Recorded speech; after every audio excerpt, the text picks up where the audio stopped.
Welcome to the Ari Hoffman Show on Talk Radio 570 KVI, your home for the politically homeless, streaming live at KVI.com and on the KVI app. If you want to be part of the most dangerous show on the airwaves, call or text the Warrior Injury Law Studio line at 206-421-5757. That's 206-421-5757. Coming up this hour, the great Condom caper in Seattle. Yeah, I wish I was making that up. But before we get to any of that, time for your daily dose of adrenaline. You want me to stick this into my heart? Are you f***ing nuts? I am so tired of the Democrats getting a pass on political violence. It's all they do. It's literally all they do.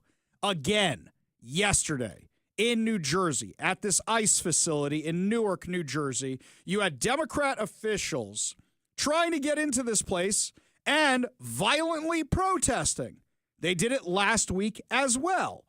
And yet anytime you call this out, what do they say? January 6th. Can we do a scorecard real fast for a second? Let's see what I've got on my little list. And if you think I forgot something, give me a call or a text at 206-421-5757. I'm just working backwards here. So, shall we just say the last 18 months with the Hamas insanity? The Democrats are on that side.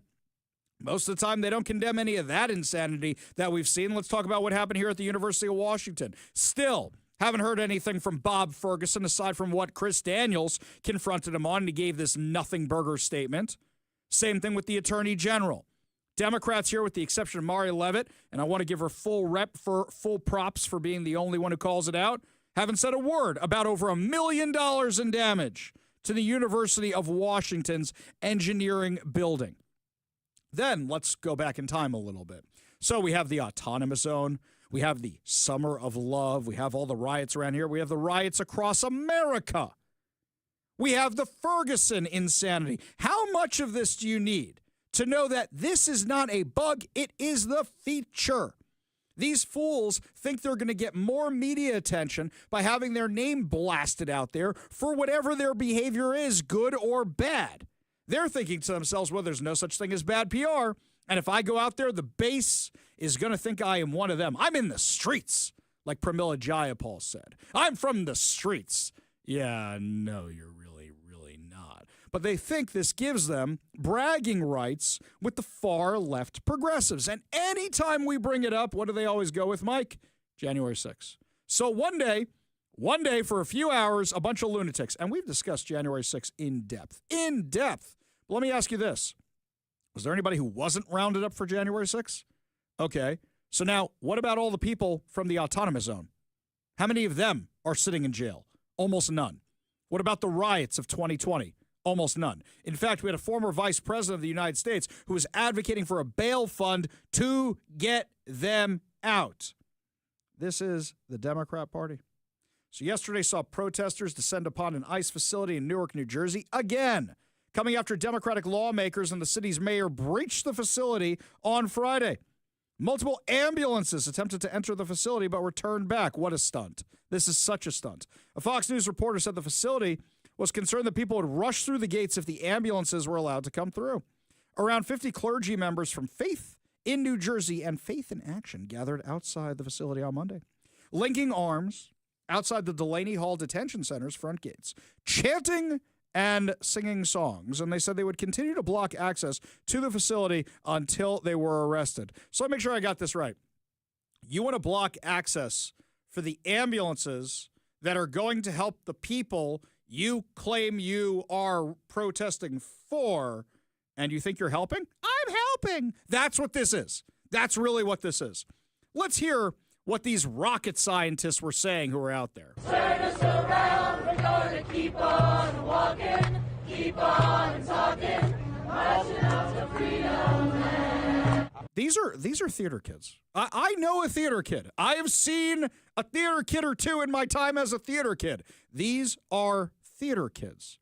And then there was a guy who calls himself Rabbi. Now, how do I know who this fellow is? I would not have seen this clip if not for Andy No, Post-Millennial's editor-at-large, the Antifa expert. He sent me this, and he goes, what are your thoughts on this guy?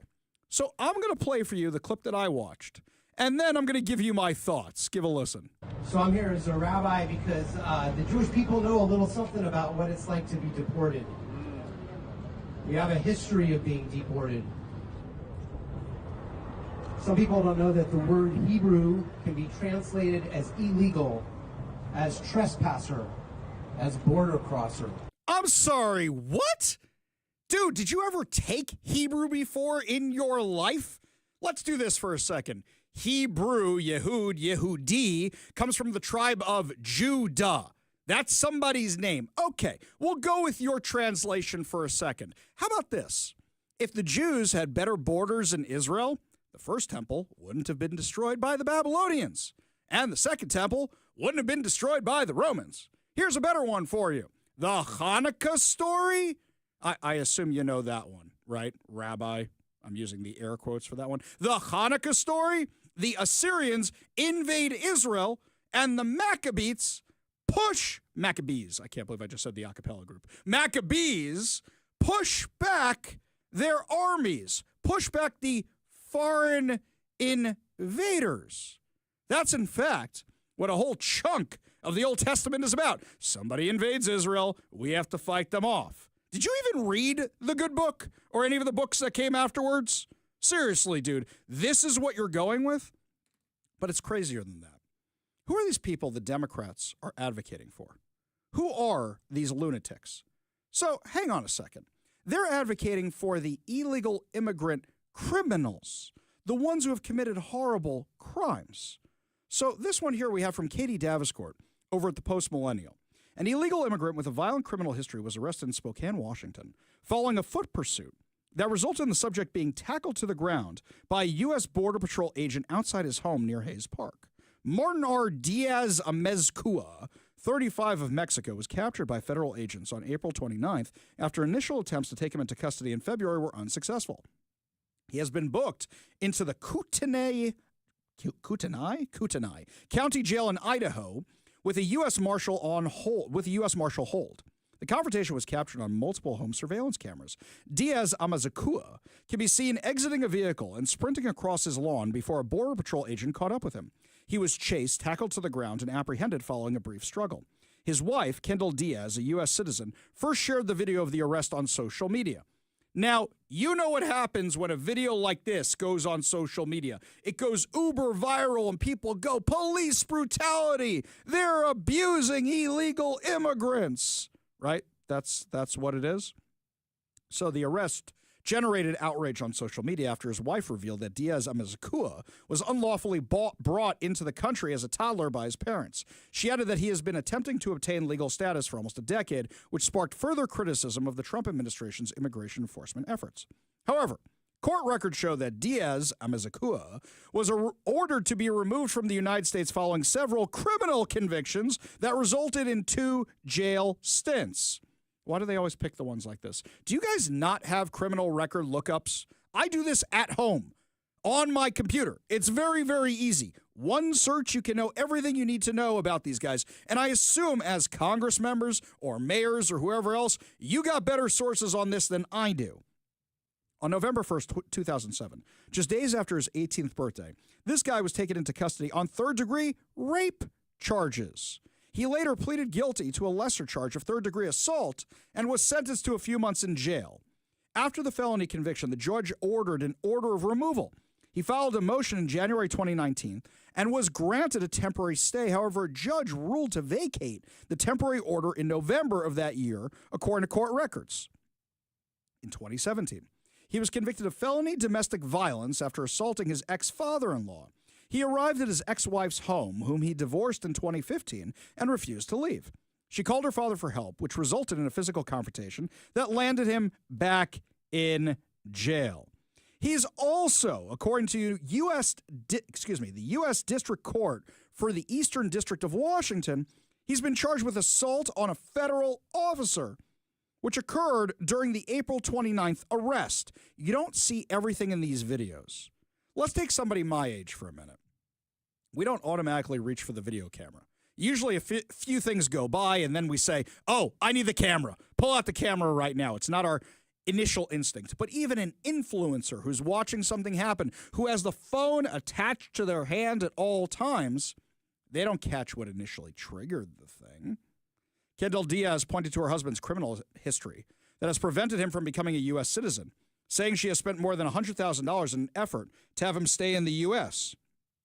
She says we've constantly filing legal documents, adding it's difficult process to navigate. Well, yeah, because he's got rape charges and assault charges on his record. And you think to yourself, is this really the kind of person we want in the country? No. But the Democrats, this is who they want to keep in the U.S. Who do they want to keep out of the U.S. is the Afrikaners. Now, what's going on in South Africa? A lot of people think that South Africa, after Nelson Mandela and apartheid, that's it. We're done. Apartheid's over. It's wonderful. It's like Pocahontas running with it's like the Lion King, right? When Simba comes back into power. That's what it is. It's like the Lion King. It's not. In fact, they've gone so reverse crazy on the reparations and everything else that now you have the white Afrikaners who are fleeing from South Africa because the party in power is chanting for their deaths. It sounds like what we hear on college campuses, except replace the word Jews with Boers, who are the whites in South Africa. That's what you're hearing down there. And they are appropriating property, they're confiscating property, and a lot of these people are farmers. So they are fleeing to the U.S. for freedom. But what's fascinating is that the left doesn't like them being here, doesn't want them coming in because they're white.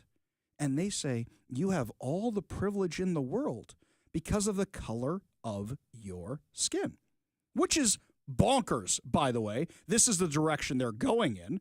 In fact, former Democratic staffer Ashley Allison, this is what she said on CNN regarding all this. Give a listen. Okay. So if you think about the history of South Africa, it being under an apartheid system, where I think it is 80% of the population that are Black Africans only own 4% of the land. That is because they were put in shanty towns and moved into areas where they had no rights. And so 30 plus years ago, they went through the apartheid system ended, and they reformed their constitution under the great leader of Nelson Mandela, and that allowed for a racial reconciliation, one that this country has yet to do, but South Africa did it, and they reformed their constitution, and part of that is that the people who are native to that land deserve their rightful land back. That is not what the Afrikaners actually want to have happen, which are the white Africans, and so who are not originally from Africa, who colonized South Africa also. And so that is what they are saying is discrimination. Now, if the Constitution in South Africa is discriminatory, they have their checks and balances in that land, just like we do. And that is for them to, so if the Afrikaners don't actually like the land, they can leave that country. They are. They're leaving to come here. No. They can These refugees are coming here. They can actually leave and go to where their native land is, which is probably Germany. Are you against them coming here? Holland, probably. Holland. Are you yes. against them coming here? I'm against the hypocrisy of this administration. No, that's not the question. The question is, are you against them coming here? If there was actually a genocide happening, like there is in other places in Sudan, in the Congo, I'm not opposed for Congolese and for the Sudanese to come to Africa, just like I'm not opposed to Venezuelans and South Americans coming to America if they are fleeing and looking for asylum. What I am just against, these 50 people you're what against. I am against, it's not about being against them. What I am against is that they are being given special treatment when there is not a genocide happening in South Africa, and they just don't like the law of the land. Well, so you know what they there has tell been people? violence. So wait a second. They're confiscating property. They're attempting to kill people. They're threatening to kill people. And you say it's not a genocide. You sound as ridiculous as the people who say, well, those people in the streets who are saying death to the Jews are not calling for genocide.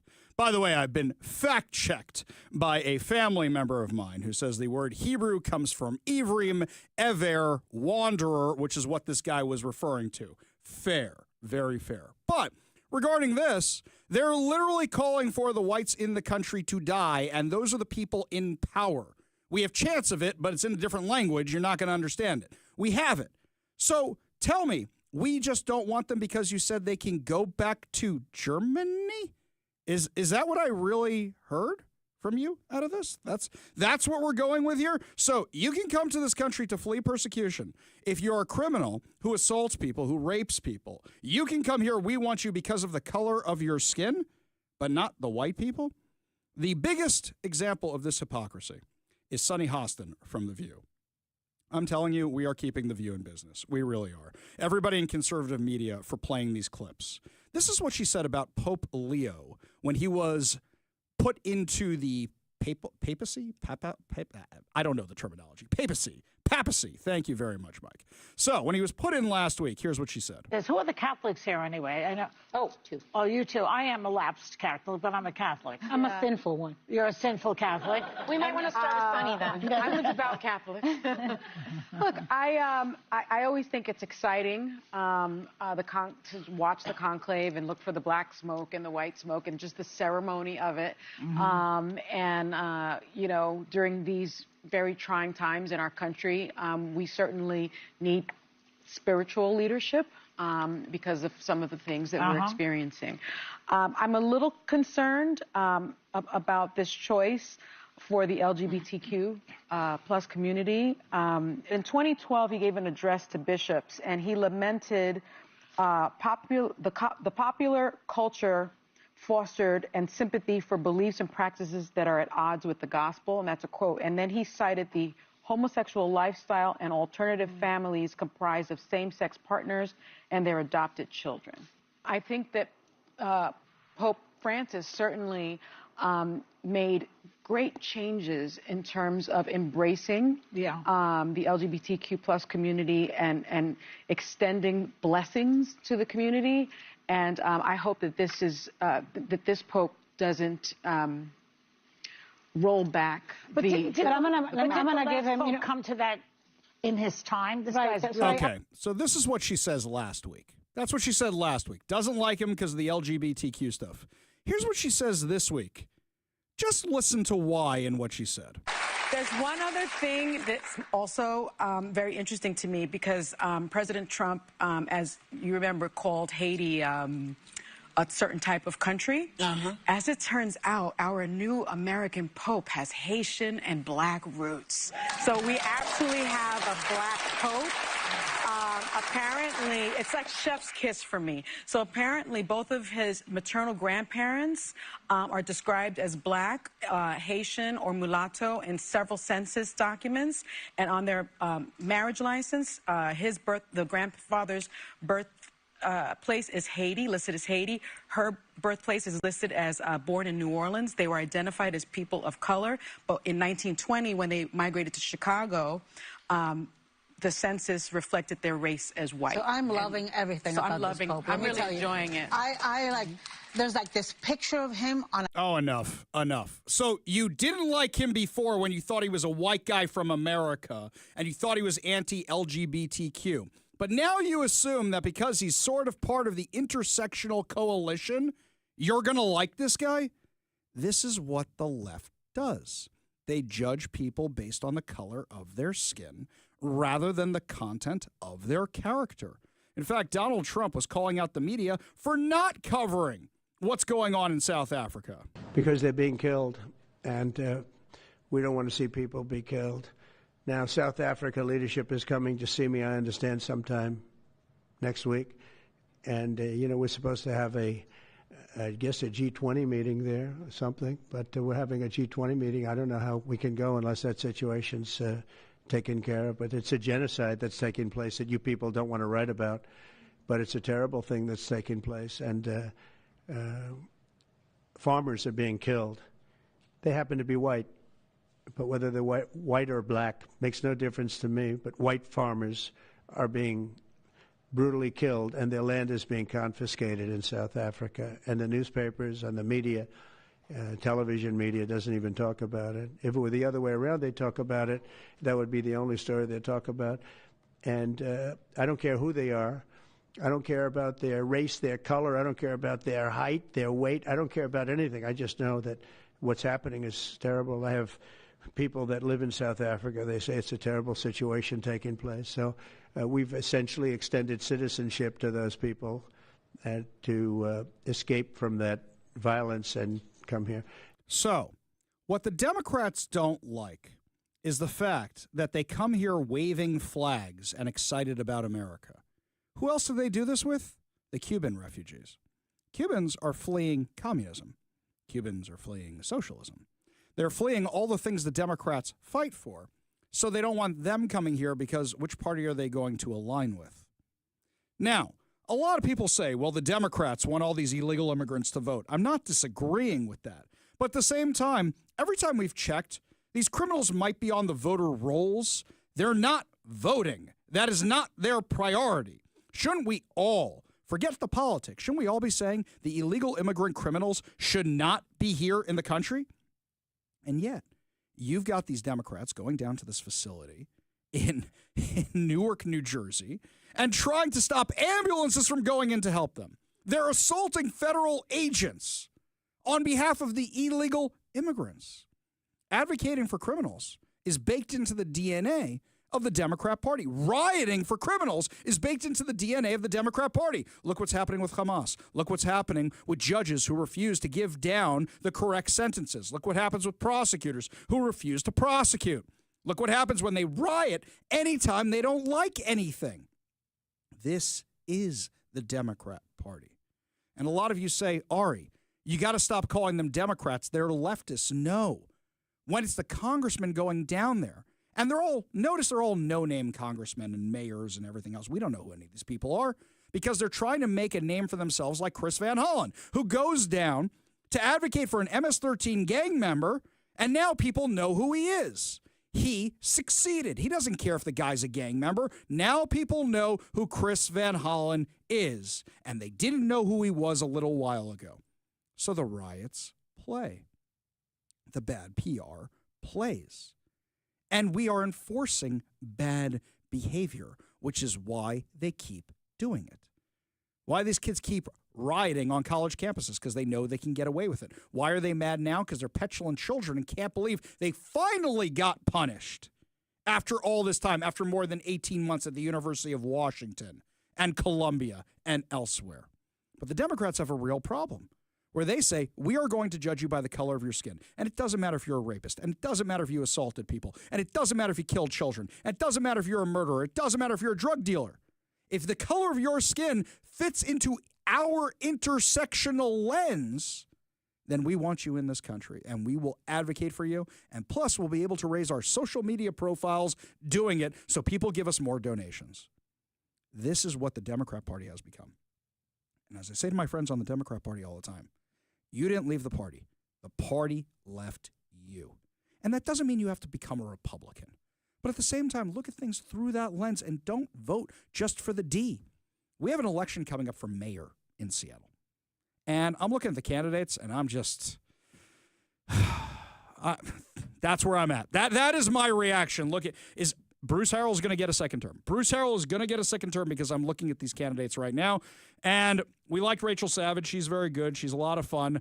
I liked her a lot more than I thought I would when we had her in studio. She's great. But I'm looking at the rest of these, and I say, who can actually mount a challenge against this guy? It's going to be Bruce Harrell against whoever the most far-left progressive is, and Bruce Harrell's going to cruise to victory, which is insane because he is also a far-left progressive.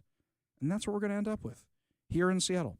And why are people going to vote for him? Because he's got a D next to his name. Because he checks a bunch of boxes. That's why they're going to vote for him. Has he done a good job? Last night, I'm driving back we went to see Mission Impossible, an advanced screening. We're going to review it on Monday. I'm driving back, and the whole area near the studio looks like Zombieland. Looks like Zombieland around here. It's beyond crazy. Has he fixed up the city at all? No. But unfortunately, the Democrats vote and judge people by the color of their skin, by what boxes they check, not by the content of their character. We got a whole lot more to discuss as the show continues, my friends. When we come back, the great condom caper. Oh, one of the crazier stories to come out of Seattle in a while. We'll cover that for you when we come back. You're listening to The Ari Hoffman Show on Talk Radio 570 KVI.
Quick correction from our friend Matt. He says Rachel Savage has switched her filing and now she's running for Seattle City Council instead of mayor.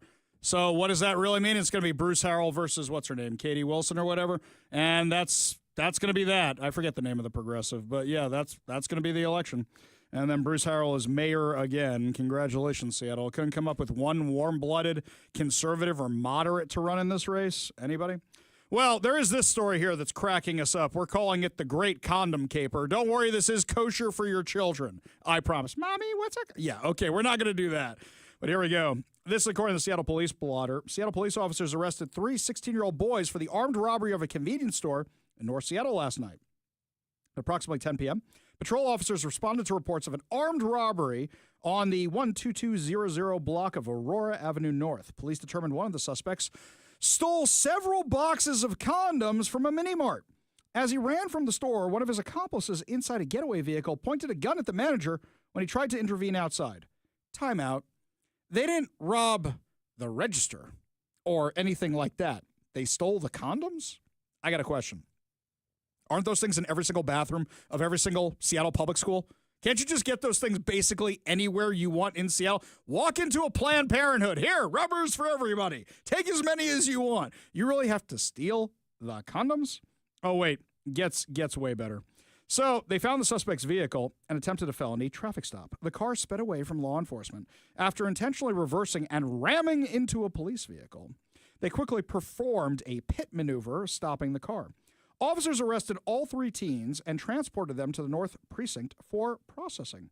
They also detained 3 underage girls, ages 15 to 16, who were in the vehicle. Well, now you know why they wanted the condoms so badly. So they picked those up and they detained the girls. This is just, wow, that kind of ruined the teenagers' nights now, don't you think? I do like this. I think it was Como wrote this. According to the police report, the boys appeared to be unhappy about how their night turned out. Oh, you think? Okay. This gets more entertaining for our purposes. Leave alone what they were stealing for a second here. Officers recovered a loaded shotgun inside the car. It was previously stolen out of Snohomish County.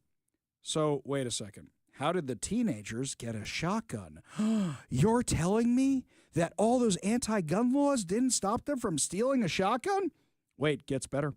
So, according to the police report, all 3 suspects repeatedly kicked their doors, called law officers names, and screamed for sustained periods of time. They were also heard at the scene bragging about being out tomorrow because they know that in King County, if you are a minor, they will release you, even though you had a gun, even though you used it to commit a felony robbery of condoms. Doesn't matter what you were stealing. Even though you threatened a person's life, even though you attacked police officers, they know that minors will be released tomorrow because that's the King County way. That's the Seattle way. That's what's become around here. They were shocked they were even arrested in the first place.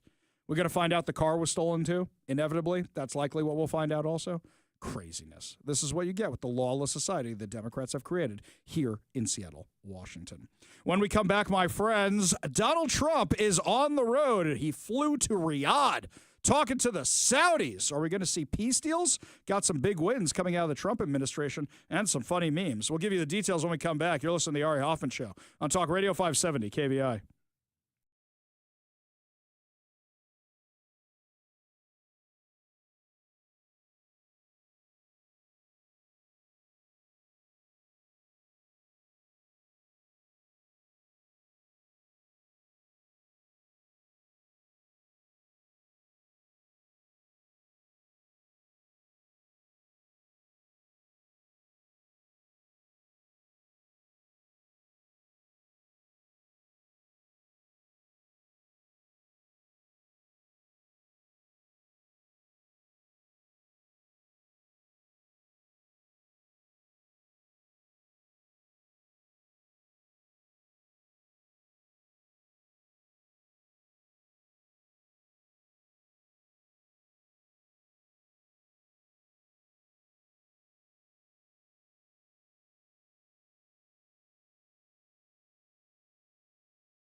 So President Trump flew out to Saudi Arabia. He's doing a whole Middle East swing. This is his first stop on his visit. This is also his first visit to a foreign nation as president. Now, some people have issues with this, but I'm going to say the Trump doctrine is very, very easy to understand. If you are not necessarily a friend of the United States, you can become a friend of the United States by doing business with us. If you're an enemy of the United States, you can become a friend of the United States by doing business with us. If you are an enemy of the United States and you don't do business with us, we will blow you off the face of the earth.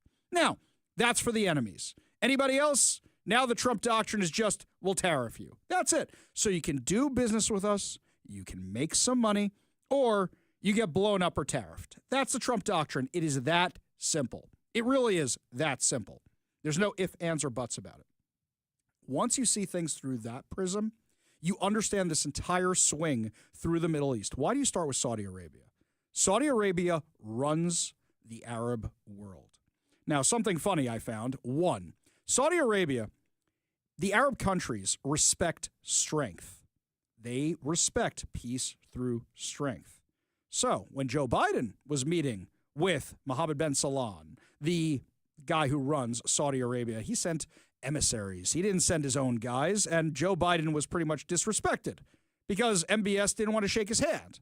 Didn't even want to do any of that kind of stuff because he didn't respect Joe Biden. Remember, Joe Biden basically had to beg them to make more oil after insulting him and calling him a dictator? Well, in this case, Donald Trump knows that peace through strength. I'm going to say nice things about you. I'm going to be complimentary about you, and they're going to be complimentary back, and that's how we make a deal. Something I found very entertaining, two things. One, when Donald Trump gets to where he's going, they have a giant truck that's a McDonald's truck, which I was laughing about because it looks a lot like the truck from Universal Soldier. I can just envision Jean-Claude Van Damme and Dolph Lundgren in there eating some Happy Meals, all Universal Soldiered out in there. We have a graphic of it we made with AI if you want to see it over on socials. But that's what it looked like because they know Donald Trump likes McDonald's and they want to put up a good showing for him. Also, when he comes out to speak in this really great speech he gave, what did they play? God Bless the USA by Lee Greenwood in Riyadh. Something else that was pretty funny. So you always have the reporters that tag along. And Sean Hannity's interviewing him on the plane. And Brett Baer is giving a tour of Riyadh. And there's this Brett Baer, you got to look up the clip. It's pretty funny. He's like, look, and they have malls. And they have Starbucks. And look at this. It's like a real country. Brett, when was the last time you left the U.S., man? This reminds me. My wife and I went to a wedding in Israel.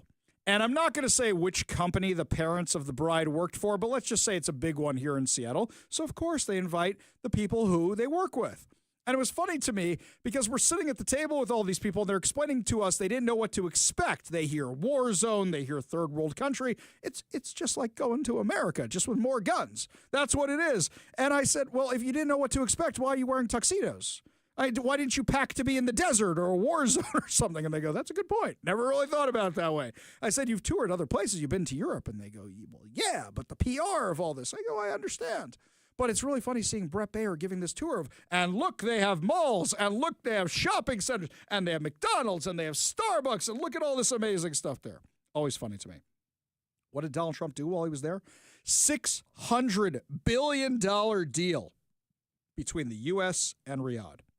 And this is how you change the world. The Abraham Accords were based on the same premise of the Trump doctrine, that would we rather fight the Jews or would we rather do business with the Jews? And if we believe the stereotypes, they're the ones we want to do business with, and that worked with the countries. And they're trying to do the same thing with Saudi Arabia. Because if Saudi Arabia makes a deal with Israel, the entire Middle East will make a deal with Israel. That's what we're looking at here. And in fact, Saudi Arabia was next for the Abraham Accords before the Biden administration blew up the whole thing. Here's what Trump said during his speech. Before our eyes, a new generation of leaders is transcending the ancient conflicts of tired divisions of the past and forging a future where the Middle East is defined by commerce, not chaos, where it exports technology, not terrorism, and where people of different nations, religions, and creeds are building cities together, not bombing each other out of existence. We don't want that.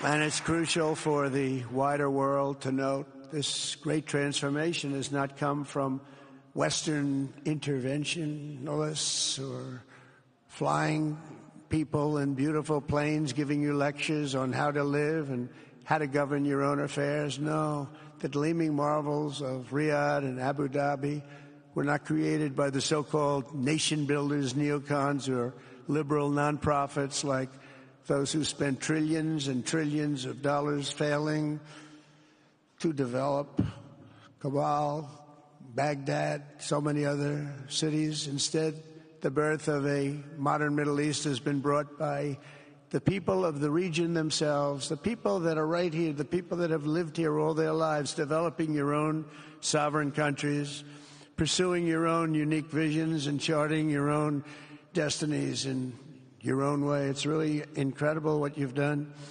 In the end, the so-called nation builders wrecked far more nations than they built, and the interventionists were intervening in complex societies that they did not even understand themselves. They told you how to do it, but they had no idea how to do it themselves. Right. We just assume everybody wants to be the U.S., and that's just not the case, as we learned the hard way with Canada, or as President Trump learned the hard way with Canada. He assumed they're just like us. They just want to be conservative like us. They just want America first. No, they're proud Canadians, and that actually cost Pierre Poilievre the election. That's not where you want to be. So here, what he's saying, instead of nation building, and we're going to tell you how to run your country and all that, he says, let's do business with your country. Because everybody understands the almighty dollar, and that's better than bombs. So for me, do I like some of the countries we're negotiating with? No, but give it a shot first. And then if that doesn't work out, then countries like Iran get the treatment. A little concerned with what I'm seeing in Syria, because I know what that ruler actually is, what that government over there actually is, tied to different terrorist groups. But give it a try first, and if not, we got the backup option. We got those aircraft carriers hanging out right there, and they know it, and they respond to peace through strength. Lots more to discuss as the show continues. When we come back, do you think that Pete Rose should have been unbanned from the Hall of Fame? We're going to get into that discussion when we come back. You're listening to the Ari Hoffman Show on Talk Radio 570 KVI.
I disagree with the decision to unban Pete Rose from baseball and the Hall of Fame.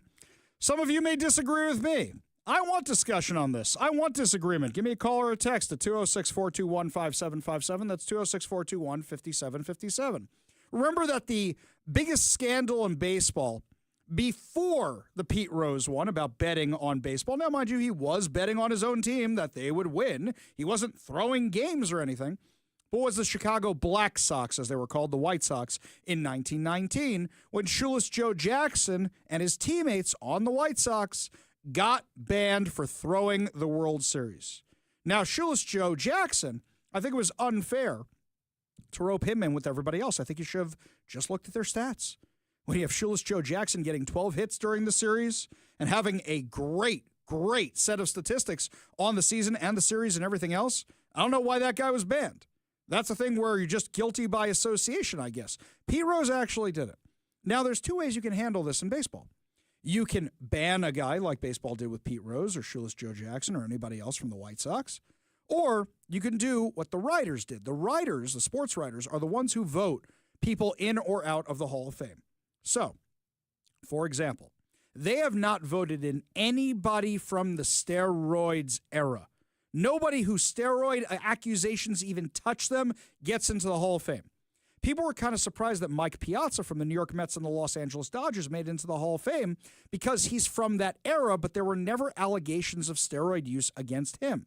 He has always looked like that giant guy that he does. Meanwhile, if you watch the movie Rookie of the Year, there's a montage when young Henry Rolling Gardner is pitching and you see who he's striking out, the big players of the day, and you see this string bean of a guy, Barry Bonds. Look at Barry Bonds now. Look at his head. Look how his giant noggin has exploded. Anybody who was part of the scandal or accused of the steroids, Roger Clemens, Mark McGwire, all these guys, Barry Bonds, they didn't get voted into the Hall of Fame. I wouldn't call it a ban on them, but a lot of people want to put an asterisk next to their home run records because they say if you had given Babe Ruth steroids, he would have hit 100 home runs in April, the Sultan of SWAT. So, what do you think? Should Babe Ruth have been unbanned from baseball? What's funny is this has a political component. Do you remember in March, Donald Trump posted on Truth Social that he planned on signing a complete pardon of Pete Rose, who shouldn't have been gambling on baseball but only bet that his team would win? Well, apparently, he met with the Major League Baseball commissioner, who, by the way, you know why there is a Major League Baseball commissioner? That idea was a result of the White Sox scandal in 1919. That's when they got a commissioner. There was a trial. These guys were all found not guilty. The commissioner banned them anyway. He said, I met with President Trump 2 weeks ago, and one of the topics we discussed was Pete Rose. I'm not going beyond that. They were also apparently discussing immigration policies affecting international players. He said what he said publicly. He said, I'm not going beyond that in terms of what the back and forth was, but now we apparently know what the back and forth was. I don't think Pete Rose should have been unbanned. Either you have standards or you don't have standards. That's just my personal take. Lots more to discuss as the show continues. When we come back, my friends, the latest in transportation out of Washington State. Nothing's really going well. Not ferries, not trains. And also, I don't think we should have hate crimes legislation. I'll give you that hot take when we come back. You're listening to the Ari Hoffman Show on Talk Radio 570 KVI.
Welcome to the Ari Hoffman Show on Talk Radio 570 KVI, your home for the politically homeless, streaming live at KVI.com and on the KVI app. If you want to be part of the most dangerous show on the airwaves, call or text the Warrior Injury Law Studio line at 206-421-5757. That's 206-421-5757. Coming up this hour, what's with all the bodies washing up in Portland? And I happened to go see the re-release of Revenge of the Sith from my basement. But before we get into any of that, my friends, so Bob Ferguson, governor of Washington. Yeah, it's not my name.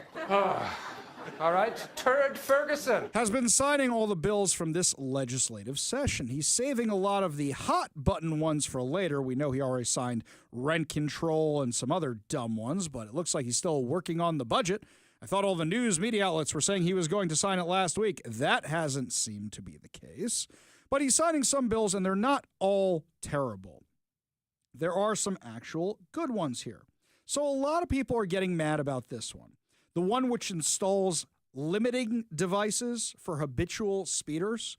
And I got a question about this. Seriously, I got a question for both the people who are mad about it and the people who are praising it. What it's supposed to do is reduce how fast you can go in your car for people who speed all the time. And a lot of people are saying it is a huge violation of privacy. Well, what about the breathalyzers that judges make you get in your car? Do you believe that's a huge violation of privacy as well? Conversely, somebody who drives like a maniac is going to drive like a maniac no matter what the speed you put on them. Changing lanes without signaling anything. So I see the rabbit hole we can go down here where soon they're monitoring everything, including what stations you listen to. And they say, uh-oh, if you're listening to Talk Radio 570 KVI and that Ari Hoffman guy, we're going to fine you for that. I understand where we're going down here.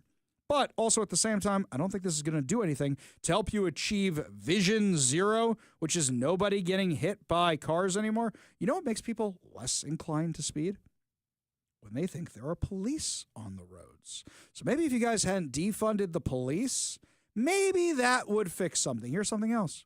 When you have bike lanes in the middle of the street, it makes things dangerous. When you start installing all these bike lanes and these random traffic signals that weren't in driver's ed and nobody has any idea what they do, you have now created problems. You know, the east side of Greater Seattle, out there in Issaquah and Factoria and other places, they got these very nice bike lanes that are not in the middle of traffic. They look lovely. I'd love to take my bike out there sometime when my knees are actually back to normal and I can walk normally again. Maybe then I could try bike riding again.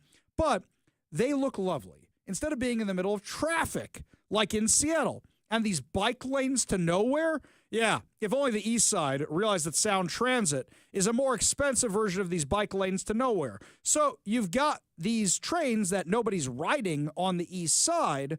Maybe one day they'll connect to Seattle. Who knows? Maybe one day. But for now, they are just bike lanes to nowhere. They're trains to nowhere. They don't go anywhere, which is why nobody's riding them. I know they had these big celebrations over the weekend of opening these new stops in Redmond. But really, guys, I think the amounts of people that showed up for the grand opening may be the max people you're going to have at a time on these things until they actually connect to Seattle. But by then, I think we're all going to be driving flying cars. By then, I think we're all going to have cars that drive us, and we're not going to need the trains anymore.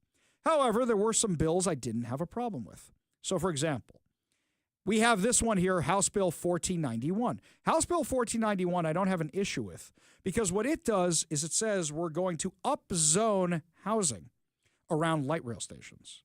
I don't have an issue with that. You know why? Because that's something I've actually advocated for.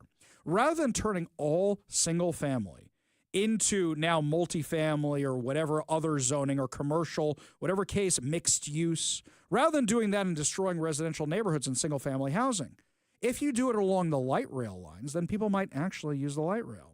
And people living in those apartments might say, you know what, it makes more sense to take the train than have a car. That actually makes more sense. Plus, where's the light rail usually running? It's not running through residential neighborhoods. Take Martin Luther King Jr. Way in South Seattle. Where's it running through? There's all these chop shops and empty yards and rundown properties. You want to turn those into mixed use and upzone those? Fine. I don't think anybody's going to have a problem with that at all. That's what we should have been doing from the beginning. So I got no problem with that. Here's another one I got no problem with. House Bill 1562. Now, bear with me for a second, because some of you are going to think this is a woke thing. It's not. This bill would put baby changing stations in all men's and gender-neutral bathrooms, in addition to women's bathrooms for all new public building construction and buildings seeking permits for bathroom renovations that exceed $15,000. Failing to install one where required will be classified as a civil infraction.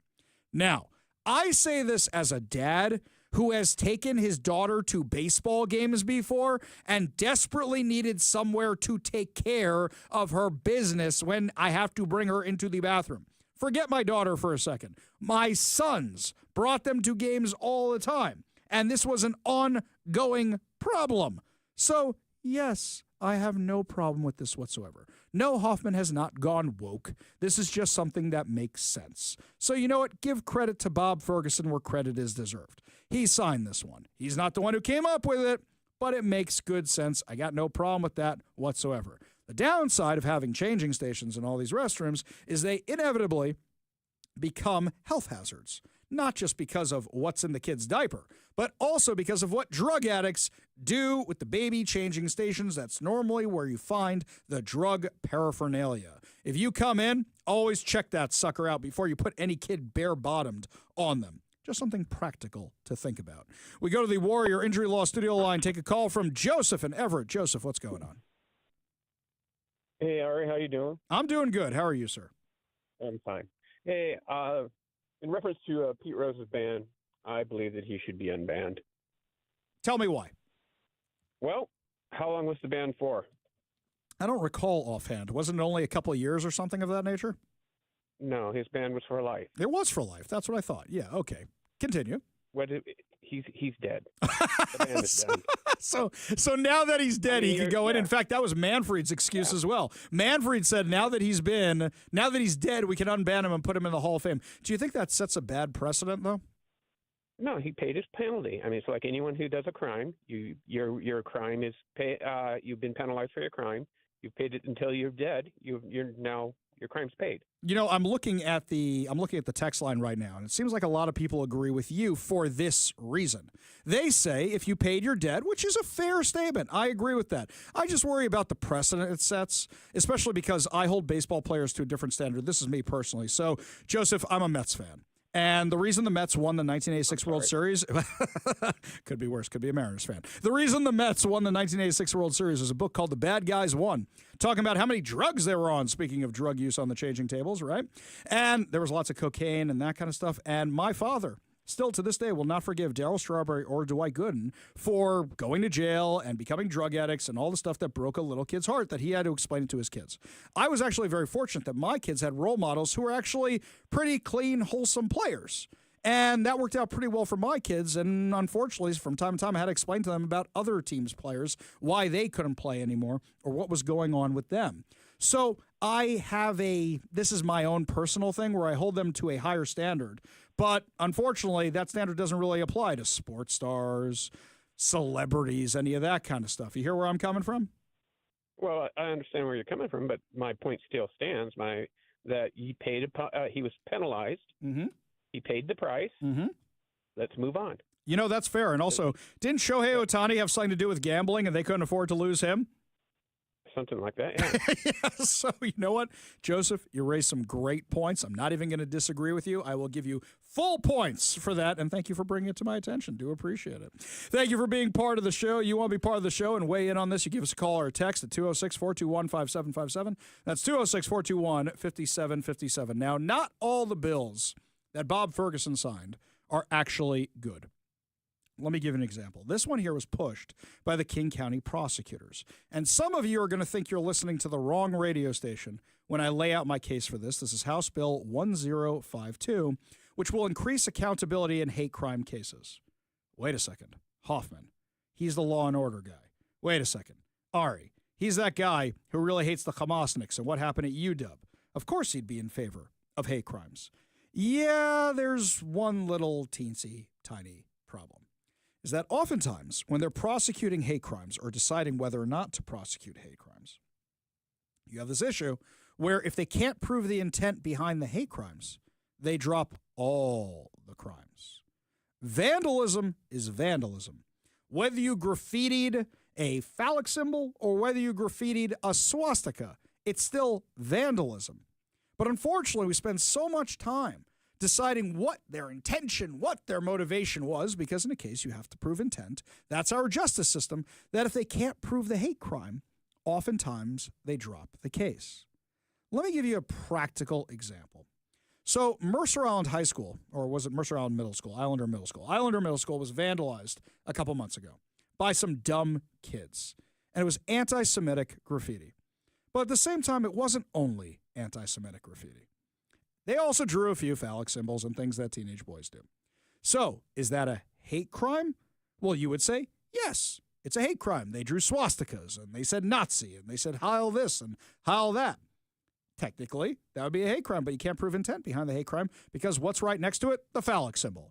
Those of you kids, don't ask your parents what that is. But anyway, it's right next to it. So they just go, it's dumb teenagers just graffitiing a building. Well, they got no prosecution whatsoever because also they're juveniles, also they're first-time offenders, and odds are they wouldn't have ended up in jail anyway. They would have ended up in a diversion treatment. So what they did was they said, okay, we're going to send you to a diversion sentencing, which is basically do community service or something like that, because even if they had prosecuted, they may have gotten no sentencing whatsoever. You see the problem with hate crimes? This is an issue. Assault should be prosecuted as assault. Vandalism should be prosecuted as vandalism. You don't need the hate crimes enhancement. Now, what I'm concerned about is House Bill 1052 tied together with everything else that Bob Ferguson did while he was Attorney General. For example, the Hate Crimes Hotline, the Hate Crimes Task Force. I'm worried that these enhancements are really just going to be excuses to go after people that the Democrats politically disagree with, where before you know it, our speech is being monitored. What we do is being monitored, and they say that was triggering. It's now a hate crime. That's what I'm concerned with something like this, and I think hate crimes are dumb. It should just be, hate crime enhancements, I should say. It should just be, if you vandalize something, you get the penalty for vandalizing. It doesn't matter if it's a swastika or a phallic symbol. If you assaulted somebody, it doesn't matter if they're a Jew, it doesn't matter if they're black, it doesn't matter if they're Asian, it doesn't matter if they're white. You assaulted somebody. You pay the price. Plus, whenever there's plea bargains, one of the first things they drop is enhancements. Whether it's gun enhancements, firearm enhancements, whether it's sentencing enhancements on hate crimes, anything else, that's usually the first thing that goes away. So I'm asking, is there any real point to doing this? No, not at all, especially around here, where they don't prosecute any crimes. What crimes do they want to prosecute? I'll remind you again, they have a hate crimes hotline. They have a hate crimes task force. That's what they're gearing up for. And I'm concerned that the road to hell is paved with good intentions. And here, the King County prosecutor had perfectly good intentions. We want to be harsher on hate crimes. We want to stop racism. We want to stop violent racism. We want to stop. I get that. But at the end of the day, prosecute the crime, not the hate crime, because it's also the hardest one to prove. How do you prove what's in a person's heart? Very, very difficult. Switching gears. So remember that Turd Ferguson said he was going to get the diesel ferries because the electric ones weren't working out? Well, then I see this headline from the Seattle Times. Washington gets just 2 bids to build new electric ferries, and the prices are in. So wait a second. We have neglected our ferry system for decades, literally for decades. And then Jay Inslee comes along and goes, I have an idea. Here's what we're going to do. We need new ferries. This is my chance to leave my legacy. We're going to get electric ferries, and maybe one of them will be called the Jay Inslee. I'm going to have a boat named after me. Governor, we don't know who's going to build these. No, nonsense. We'll have it built here in Washington. Built in Washington. Governor, none of the shipyards are capable of doing that. Ooh, okay. Make them hybrids then. Hybrids. Governor, that's like 4 times the price, and you still have these rotting hulls. Oh, never mind. Who takes the ferry anyway? I live on Bainbridge Island, and I take a helicopter. I take a private plane. Governor, what about everybody else? No, fire everybody in the Department of Transportation. They didn't want their COVID shots. That's how we got where we're at. You remember all this? Okay. So Bob Ferguson comes along. And Bob Ferguson says, okay, that was stupid. We're going to get real diesel ferries now because the ferry system is in such bad shape. You know what you guys could do? I assume there's some used boats out there people don't want, and you could have them here in a couple days instead of building these things from scratch. And maybe that'll buy you the time you need to build your ferries, whether they're electric or anything else. The state estimated that one boat would cost $256.8 million in one bid. Now, the other one was a little bit lower at $251.3 million a boat. Do you know that these are about triple the cost of a regular ferry? So when they said we had a budget gap, no, we didn't. Once again, it's a spending issue. To buy these electric ferries, I thought we were getting the diesel ferries. Nope, we're getting more electric ferries for a lot of money. And let's not forget, the ones up in British Columbia don't run that good. So we're getting things that don't work so well at a more expensive price. Our friend Todd Myers over at the Washington Policy Center posted this on social media. He said, more evidence that Jay Inslee was hapless, even on his pet issue of climate change. Washington State ranks dead last in increasing renewables. Whether you support the policy or not, it is more evidence that Washington's heavy government approach is a failure. And he put up a graphic showing Washington and Oregon trail the nation in renewable growth. Changes in the state's average annual production of power from wind, solar, hydroelectric, and geothermal between the decades of 2005 to 2014 and 2015 to 2024. Washington is ranked 50th out of all 50 states with a minus 3% renewable growth, which means not only are we worse than anybody else, but Jay Inslee, with all his climate change insanity, all the money he's spending, it was literally just an excuse to get your money. It's not actually going to make anything better.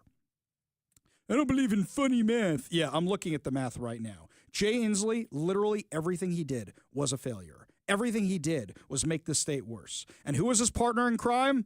Bob Ferguson, for every single dumb thing that he did. We haven't signed some of the more hot-button issue bills, but we'll keep you fully informed of if and when he does, including the budget. Lots more to discuss as the show continues, my friends. When we come back, why are all these bodies washing up in Portland? Is this like when all those feet were washing up in Vancouver? We'll have the latest for you when we come back. You're listening to the Ari Hoffman Show on Talk Radio 570 KVI.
I guess things could always be worse in Washington. We don't have random bodies washing up on shore like they do down in Portland, Oregon.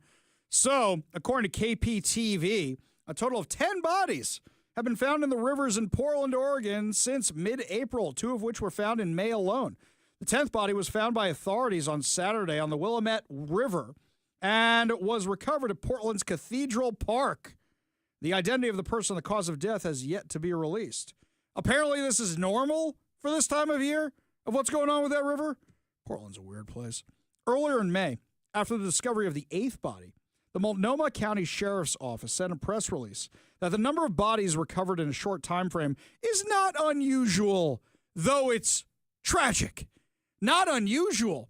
What is going on down there? You want to think, is it a serial killer? No, it's just dum-dums who don't know they shouldn't be swimming in the river and don't realize how rough it is. They said that in April and May, 6 bodies were recovered last year. Authorities said that the majority of bodies recovered as of that point died as a result of drowning caused by suicide. Well, a lot of people want to kill themselves. Why? Because they live in Portland. No. Okay, no drum roll on that. No rim shot on that one. That's fine. Didn't deserve it anyway. Fine. Thank you. The press release. Thank you. They're soaking wet, these guys. They drowned. Anyway, super dead. Either way, that's right. The press release from the prosecuting attorney and from the medical examiner and the sheriff's office said additionally, the Multnomah County Sheriff's Office has no reason to believe there is any suspicious activity, nor do we believe there is any connection between the bodies. The office listed multiple contributing factors to the number of bodies recovered this year, including water currents, increased activity along the river as the weather gets nicer, and the decomposition of bodies and rising water temperatures. He said he previously lost a friend in the Columbia River and knew the dangers of the water. He said it can happen to anybody. And you shouldn't think that you know everything there is for sure. He said, I make sure I have my safety equipment, my fire extinguishers, my paddles. I let people know where I'm going, and when I get there, I let people know that I've made it safe. Absolutely prepare for the worst and hope for the best. Because I've been out in the ocean, and I've been out on these waters, and everything can change within a couple seconds. If you're not prepared for it, the worst can happen. Bodies were found on April 13th, 15th, 18th, 24th, 30th, May 3rd, and 4th. 3 bodies, in fact, were found on May 3rd. Man, they just really didn't want Star Wars Day, right? In other news, most Californians, according to recent polling, are now believing that Governor Gavin Newsom is spending more time gearing up to run for president than actually running the state. This is according to the Daily Caller. In Democratic California, Governor Gavin Newsom's final 2 years in office, over 50% of state residents believe he is more focused on running for president in 2028 than addressing the state's issues. With the Democrat Party struggling to unite behind a single leader and message, speculation has already begun over who could seek the 2028 nomination. Newsom is at the top of the list. A Berkeley Institute of Governmental Studies poll conducted April 21st to 28th said 54% of the 6,201 registered voters believe Newsom is doing things that might benefit him as a possible candidate for president, while just 26% think he's governing the state and helping to solve its problems. He created most of the problems. He destroyed San Francisco when he was the mayor, and he created those exact same problems in California. Look at the homeless situation. Look at the drug situation. Look at the crime situation. Look how many stores moved out of San Francisco are having the same problem happening here in Seattle. Of the 54% who believe he's spending too much time running for president and not actually dealing with the state, a total of 40% were Democrats, 83% were Republicans, and 52% had no party preference. In comparison, the 26% who said he's focused on the state issues included his auntie Nancy Pelosi and her husband Paul. No, I'm just kidding. Included 41% Democrats, 6% Republicans, and 22% with no party preference. Another 20% said they had no opinion. In February, Newsom launched his podcast, This is Gavin Newsom, saying it would feature conversations with some of the biggest leaders and architects in the MAGA movement to foster engagement between parties. You know, for senators and congressmen, like, for example, our friend Ted Cruz. Ted Cruz has a very successful podcast, but there are some ethics questions regarding advertisers on those kind of podcasts. But also, what people say is if you're doing the podcast and spending all the time doing this, why aren't you spending the time running the state? It's not great optics. Same thing for Ted Cruz. I hear it's a great podcast. I've never listened to it. People who listen to it love it.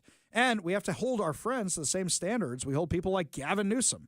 So if he's doing this, we're having conversations with some of the biggest leaders and architects in the MAGA movement. Why do you think he's doing it? Why do you think he has interviews with people like Charlie Kirk? Because he wants to make it seem to MAGA like he's reasonable. Look, he'll sit down and talk to Charlie Kirk, and then the first chance he gets, he demonizes Donald Trump. Let's be real about this. Newsom has opposed some progressive policies. He, for instance, has said that biological men competing in women's sports is deeply unfair. He says that now, though. California continues to grapple with high rates of homelessness and crime with a growing government role in education. Despite California ranking among the top 10 states for homelessness, Newsom has spent billions on the issue over the past 4 years with little improvement. In April, an audit showed that the state lacked the data on the cost effectiveness of its homelessness program, even after spending nearly $24 billion over the past 5 fiscal years. The Daily Caller is being nice. What happened was they did this audit, couldn't figure out where the money went, and couldn't figure out why homelessness was getting worse after spending all this money. Major companies like Chevron, SpaceX, and Charles Schwab have also moved their headquarters out of California, with most of them citing the state's policies and high taxes as a reason. Hey, Bob Ferguson, let this be a lesson to you regarding what's going on with the budget here in Washington. In an effort to retain businesses in the state, Newsom sent cell phones programmed with his direct number to some business owners in March. Oh, that'll do it. The governor also broke with Democratic lawmakers in April, criticizing the Assembly Public Safety Committee for blocking harsher penalties for soliciting or buying sex from 16 and 17-year-olds. Great. But you allow the homelessness, and the homelessness isn't actually homelessness. It's human trafficking. It's drug trafficking. It's all kinds of crime. That's what they're doing in the RVs and the tents. For a lot of them, that's their office, not their home. And you have allowed this for years. Basically, Newsom is seeing the writing on the wall, seeing that California is going even more red. He's trying to moderate his message because he sees what direction the country is going in. We go to the Warrior Injury Law Studio line, take a call from Nico in Rochester. Nico, what's going on, man? Hey, Ari, how are you today? Thanks for taking my call. Yeah, no problem. What's up? So, hey, you know what? I'm listening to you talking about Gavin Newsom. And I'm going to say, not only about him, I'm going to say to Biden's, anybody that's elected down in California to local or federal government. I mean, these people, they can't complain for what they're getting because it's not Gavin Newsom's fault for doing what he is doing. It's the people that actually elected him in that position. That goes for Nancy Pelosi. That goes for all the other ones. They know these people are no good. They elect them anyway, and then they fuck up and run out of the state because they don't like what's going on. So I can't. Hang on a second. Nico dropped a bad word there for a second, so I got to drop him for a second. I understand how mad he is, but can't say the F-bomb on the radio. Yeah, and certainly not twice. Yeah. Get out of here. Call me back when you can't do that keep on the clean. radio. But, Nico, I understand how mad you are. You don't get to mess up a state and then try to run as a moderate. Nico, we'd love to have you back on the show, man, but you got to keep it clean for the kiddies there, my friends. Got to keep that one clean. Lots more to discuss as the show continues. When we come back, what's going on with the University of Washington? Cliff Mass drops by to tell us about a blog piece he just wrote about the insanity there that doesn't have to do with the weather. I'll tell you all about it. Maybe it is the climate at the University of Washington. You're listening to the Ari Hoffman Show on Talk Radio 570 KVI.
Our next guest we usually talk to about the weather, but in this case, he has no problem calling out what he sees happening in Seattle and at the University of Washington. Joining us now, Seattle, Washington's own weatherman for Western Washington, for all of Washington, and of course, keeping an eye on what's happening with the temperatures in the world as well. Cliff Mass, thanks so much for being with us. Good to be with you. Such a pleasure. So you wrote a blog talking about what's going on at the University of Washington, and this isn't the first time you've mentioned what's happening there. Like I said, normally you talk about weather. What inspired you to write this? Well, this is probably one of the most disturbing things that I've experienced here at the UW. I mean, there's been incidents before, but the sustained nature of the violence and the anti-Semitism is something that is just, it's really shocking. And I felt I had to say something about it because people on the inside know what's going on. So they know what's going on. I've seen their emails from public disclosure requests. They ignore what's going on. They deliberately ignore what's going on. But yet, what we saw with the vandalism last week, and they caused $1 million worth of damage to one building, the university was saying all the right things, but I questioned if it was sincere following, 18 months of non-action and, in fact, supporting the Hamas supporters. And now that federal funding is on the table, it seems like they're just doing this, biding their time, hoping they can outlast Trump and not get their federal funding taken away.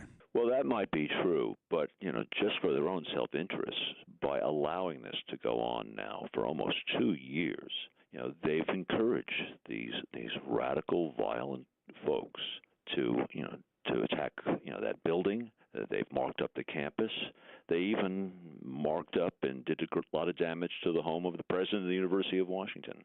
So you'd think they'd get the message already by tolerating this kind of behavior. They're only going to get more of it. And just for their own self-interest, you'd think they'd finally crack down on it. So let's say we put you, Cliff Mass, in charge of the university. Where would you start in cleaning it up and fixing it? Forget the graffiti. I mean, cleaning up what's going on with the administration and the faculty. Well, first thing, I'd have zero tolerance for this. If someone is involved if a student is involved in a violent act, defacing university, harming other people, whatever, then that person should no longer be a student at the University of Washington. I think that's number one. And I think if they had done that originally, it would have stopped it very, very quickly. So there has to be an impact on people when they do this kind of thing.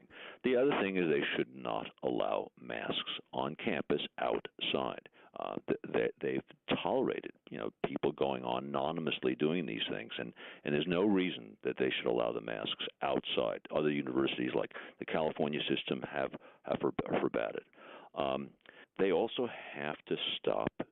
If I was running things, no more encampments. So that would be gone. Amplified gatherings, which are illegal on campus. You're not allowed to use microphones and blare these loud protests that disturb classes. That's against the rules. They should enforce the rules. So enforce the rules and get rid of the masks outside, and I suspect this would all go away very quickly. We're talking with Cliff Mass, who, of course, is Western Washington's weatherman. He's the voice of reason, also with regards to what's happening locally.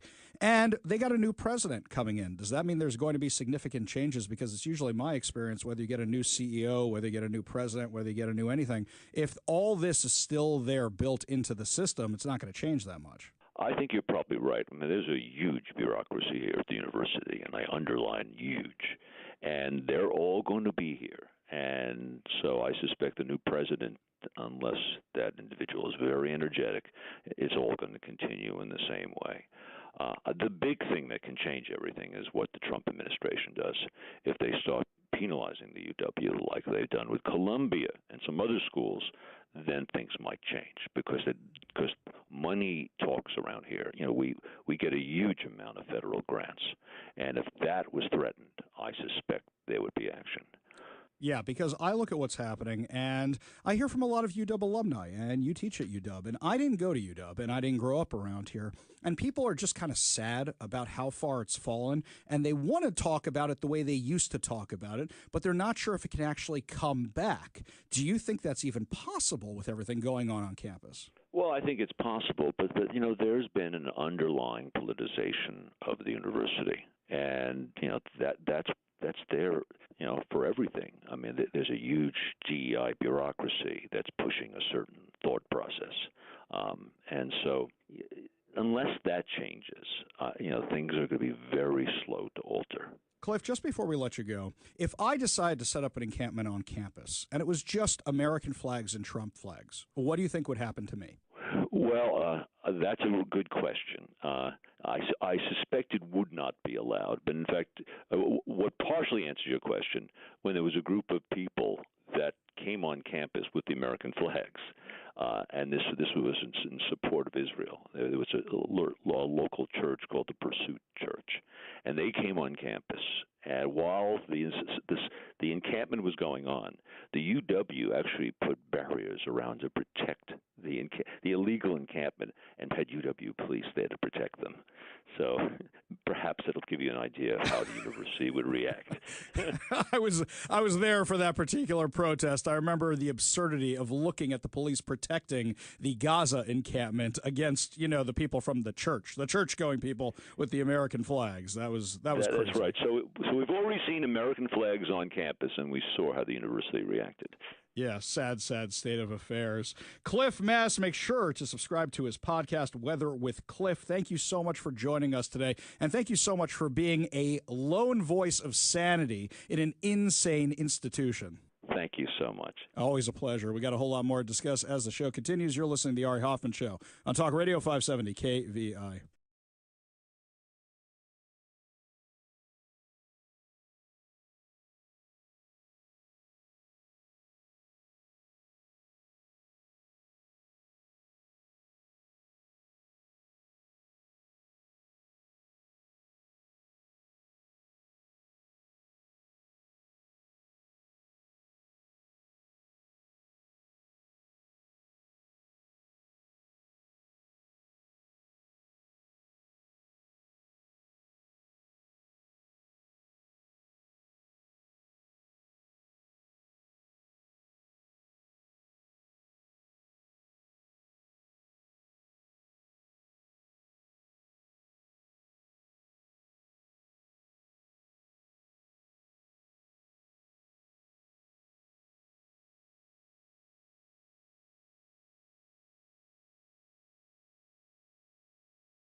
Welcome back to the Ari Hoffman Show. Just a reminder, coming up at 5:45 is your chance to win fantabulous prizes, including a $50 Daniel's Broiler gift card, and we are giving away 2 tickets to Roy Rodeo. That's right, my friends. We'll tell you more about that at 5:45. Yeah, another reason to always keep your radio tuned to 570 KVI, left on your dial, always right on the issues. You can also stream us at KVI.com, download the KVI app, and, of course, subscribe to us on whatever your preferred podcast platform is. I noticed that Mr. KVI has wandered into the studio, and I think that's appropriate for this discussion because Revenge of the Sith was re-released in theaters, and I know we normally do the movie reviews on Mondays during The Real Deal. I didn't get a chance to go to the theaters, so yes, I actually watched it over the weekend. And it's still one of the prequels. It just is. I know people have glorified Revenge of the Sith. Are there good scenes in it? Sure. Absolutely. For example, the opening scene of Revenge of the Sith is great when the starfighters are coming in over the big battle over Coruscant. Very, very cool. But then everything gets annoying. What do I mean? The little robot droids that hop on the fighters, that's annoying. And it ruins a really good scene and pretty awesome scene, especially when those things crash land on the Star Destroyer and Obi-Wan comes jumping out and you got Anakin jumping out and you got R2-D2 flying everywhere, that's pretty cool. There's some great stuff in that entire opening scene. Then the movie gets super boring. Super, super boring for a good chunk of time. And then there's this water thing with the space opera where he's talking to Palpatine. Boring, boring, boring. Okay, then you get to see how the Empire comes into existence, and there's the killing of the Padawans, and Anakin's horrible, and hey, I'm going to leave this lightsaber for my son so that he doesn't know I killed all these children with this thing. All that. It's the ending scene, the duel between Obi-Wan Kenobi and Anakin Skywalker is great. It really, really is. But I look at this movie and I just go, it's just another one of the prequels, which reminds me how terrible the prequels are. Are there good scenes in them? Yes. Is some of the dialogue ridiculously, amazingly quotable? Absolutely. We do it here around the studio. But watching this movie, I don't think it ages well. My kids love the prequels. I don't know what's wrong with them. They hate the sequels, which is fascinating. They think those are terrible. As we've said before, I got no problem whatsoever with The Force Awakens because it's really just a reboot of the first Star Wars movie, which then gets rebranded A New Hope, which I got no problem with that. It's fine until it's not. It really is. But once again, this is what my wife says about me. She says I have become a Star Wars critic, not a Star Wars fan. And I said, sweetie, what do you mean by that?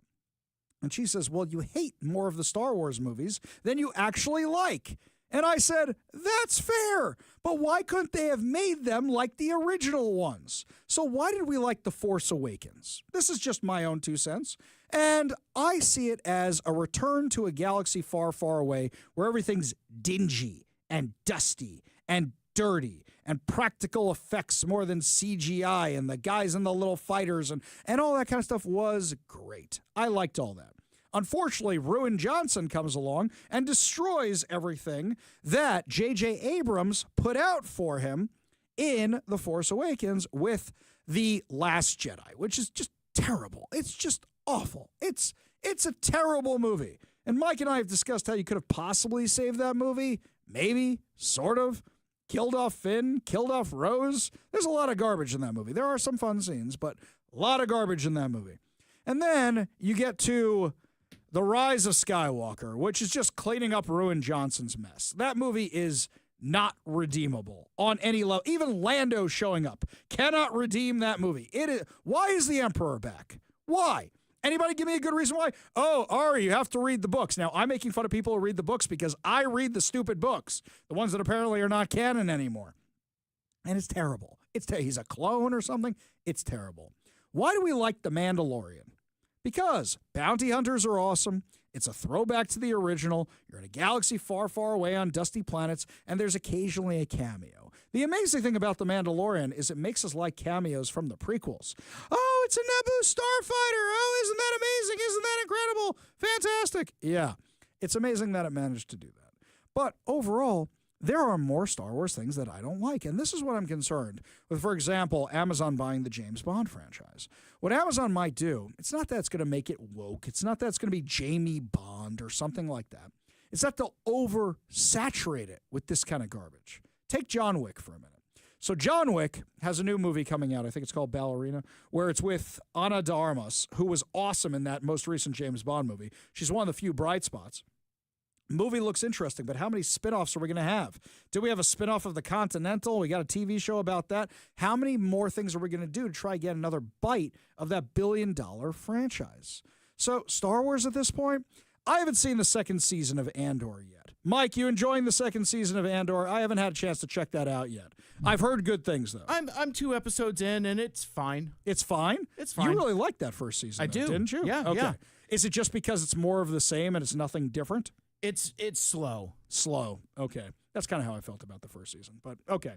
So, anywho, with regards to this kind of stuff, what I'm just worried is about the oversaturation of a franchise that I enjoy.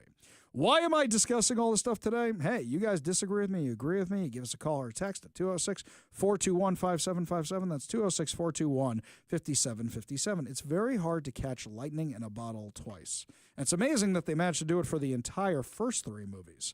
Now, me, being a little kid when there were Ewoks around, we liked that. People who are adults go, what are these stupid Ewoks? Just like we said, what's the stupid Jar Jar Binks and all that stuff in the prequels? Just like my kids go, what's the stupidity with the sequels? It's all something that gets oversaturated the more you pour into it, and sometimes it just needs a break. Like the Marvel movies, which is the latest one, who's a victim of this, where you had a ton of success, but then you add more and more and more and more, so much so that now DC may have finally figured it out. The new Superman movie looks great. And we got the new Superman movie coming out this summer, and we're going to be looking forward to actually seeing it relatively soon, actually. Yeah, just like we saw Mission Impossible. That review is coming up on Monday during The Real Deal at 4:45. But when we come back, Donald Trump's amazing trip to the Middle East. We're going to check in, see how it's going, if the winning is continuing. You're listening to The Ari Hoffman Show on Talk Radio 570 KVI.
Welcome to the Ari Hoffman Show on Talk Radio 570 KVI, your home for the politically homeless, streaming live at KVI.com and the KVI app.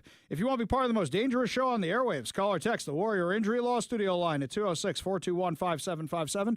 That's 206-421-5757. Coming up at 5:45, your chance to win fantabulous prizes, including a $50 Daniel's Broiler gift card and two tickets to the Roy Pioneer Rodeo, my friends. But before we get to any of that, we go to the Warrior Injury Law Studio line. Take a call from Mark in Ellensburg. Mark, what's going on?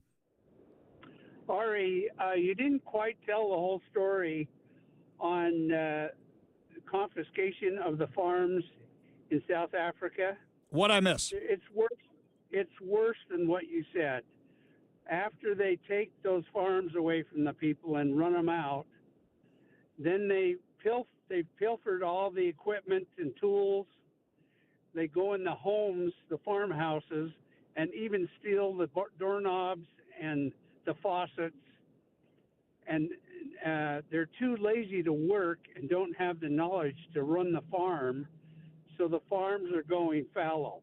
Yeah. They're just weed patches. We've seen this, and we even have the people who are in charge of the country calling for the deaths of people. They're literally chanting for the deaths of people. This reminds me a lot of what's going on, for example, with Gaza and Hamas. So let's just do historical comparison for a minute here. Israel withdraws from Gaza.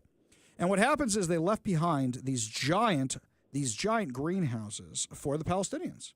And what happened? The Palestinians didn't know how to use them, but also they just went in there and destroyed the things, taking all the parts for other things. These $2 million greenhouses were just absolutely destroyed when they were supposed to be the basis for agriculture, which a lot of Israel's economy is actually based on. It seems like the exact same thing. It seems like that the government in charge has said, you know what we're going to do to make up for apartheid? We're just going to do extreme reparations. And that's not actually fixing anything. On top of that, you got people calling for murdering the white minority that's going on there. And then you've got the Democrats saying, we don't even want them in the country.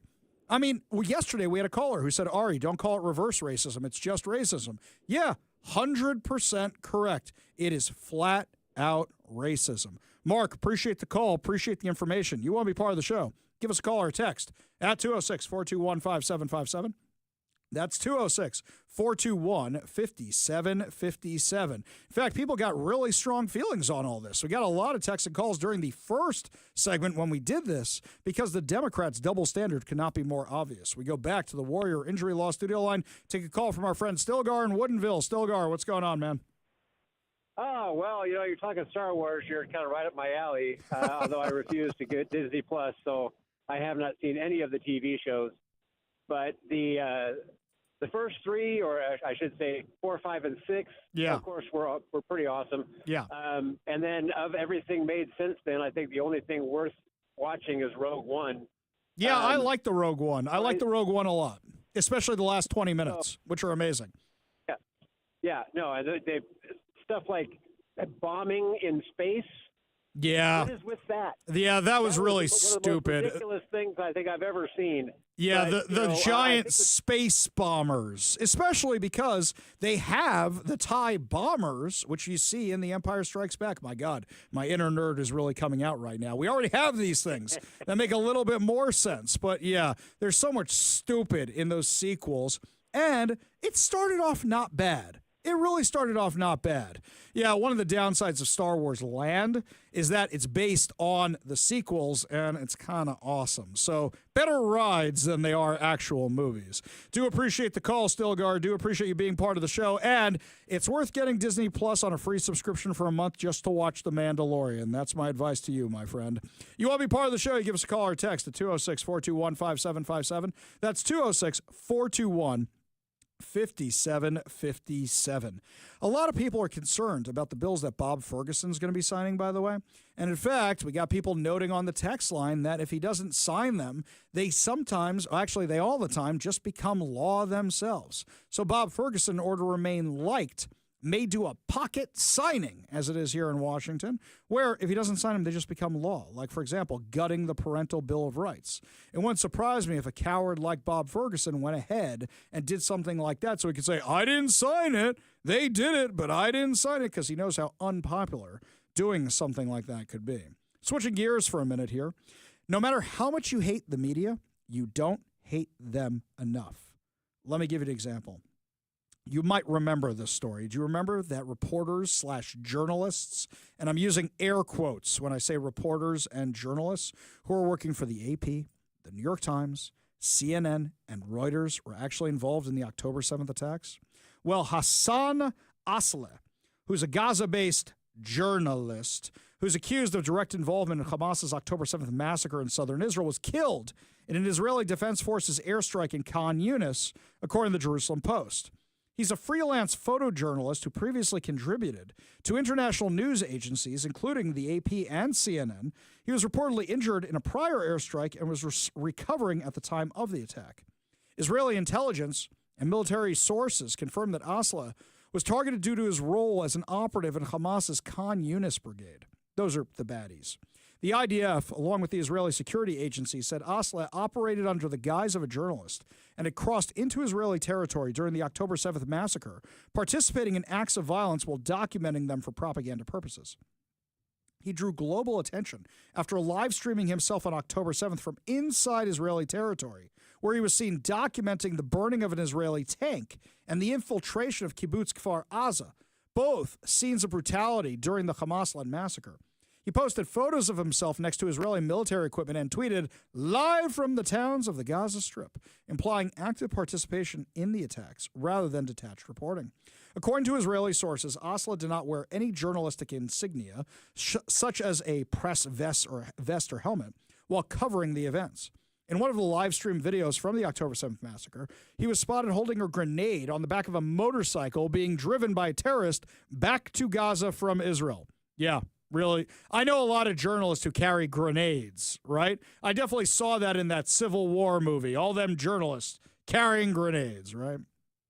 He was photographed smiling with Hamas commander Yahya Sinwar in a 2020 image that went viral after his role in the massacre was revealed. I hope both of them are burning in hell together. On Monday, the IDF confirmed it had eliminated Asleh in a precision strike carried out after extensive aerial surveillance and intelligence gathering to minimize civilian harm. The same strike reportedly killed another individual and injured 9 others, according to Palestinian reports, and we know how accurate those actually are. Asleh's death comes amid a growing scandal involving major Western news outlets. He was previously contracted as a freelance journalist by CNN and AP, both of which have faced backlash for employing individuals with alleged ties to Hamas. CNN stated Asleh was not working for them on October 7th, but was hired afterwards.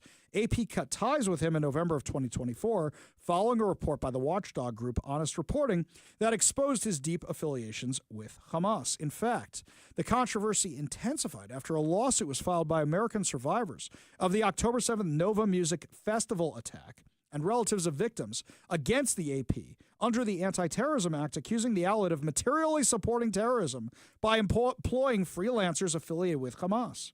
They said there is no doubt that AP's photographers participated in the October 7th massacre. AP knew, or at the very least should have known, through simple due diligence, that the people they were paying were long-standing Hamas affiliates and full participants in the terrorist attack. Now, if I'm not mistaken, I have to go back and double-check the timeline. I think that the AP submitted photos taken by these guys after it was revealed that they were terrorists for the Picture of the Year award and actually won it. That's right. AP has awards that were given to them by work done by terrorists during the October 7th massacre. The lawsuit alleges that four freelance photographers were embedded with Hamas terrorists during the massacre, with Asleh named as a central figure. It cites photographic evidence of Asleh riding on the back into Gaza on a motorcycle with Hamas fighters and posing in years earlier with Yahya Sinwar, Hamas's top commander in Gaza. New York Times, CNN, and Reuters also reportedly used photos taken by Asleh during and after the massacre. Following revelations about his Hamas ties, AP issued a statement asserting it had no prior knowledge of the October 7th attacks or Asleh's involvement. How did we find this? I found this information. Honest Reporting found this information by checking the guy's social media. You guys couldn't figure that out real fast? Yeah, you guys should have checked this out. You guys deserve to have the wazoo sued out of you for all of this. Now, a lot of you may be tired of strife in the Middle East, and you may be thinking, can any of this come to an end? Well, that's exactly what Donald Trump is trying to do right now. The Arab countries do what Saudi Arabia does, which is why they've been trying so desperately to get Saudi Arabia into the Abraham Accords. They are the leaders of the Middle East. And if they can do that, if they can make peace with Saudi Arabia, who, let's not forget, about 20 years ago, we were a little pissed off at the Saudis because of 9/11 and their involvement in that. But if we can convince them it's better to do business with the United States than fight with the United States, then things are going to be a lot better for everybody. And that's exactly what Donald Trump is doing. He's also saying, hey, you know what? Everybody can have a chance at being friends with America. Now, Syria, ever since Assad was overthrown after Israel just destroyed Syria in amazing, amazing ways. Lebanon, they got unique attacks for everybody. But after Syria fell and the Assad regime fell, so now in Syria, you've got these guys who are Taliban affiliated, who are trying to make it look like they're moderates, but they're really, really not. So Donald Trump says, prove to me you're moderates. Show you want to do business with us, and we'll have a cessation of hostilities, and we'll be friends with you. We'll all be friends. This is the Trump doctrine. You do business with us, we'll be friends. You don't do business with us, and you want to cause problems, we're going to blow you back into the Stone Age. So here's what Trump said in Riyadh about Syria.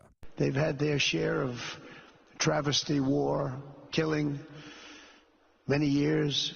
That's why my administration has already taken the first steps toward restoring normal relations between the United States and Syria for the first time in more than a decade. And I'm very pleased to announce that Secretary Marco Rubio will be meeting with the new Syrian foreign minister in Turkey later this week. And very importantly, after discussing the situation in Syria with the Crown Prince, your Crown Prince,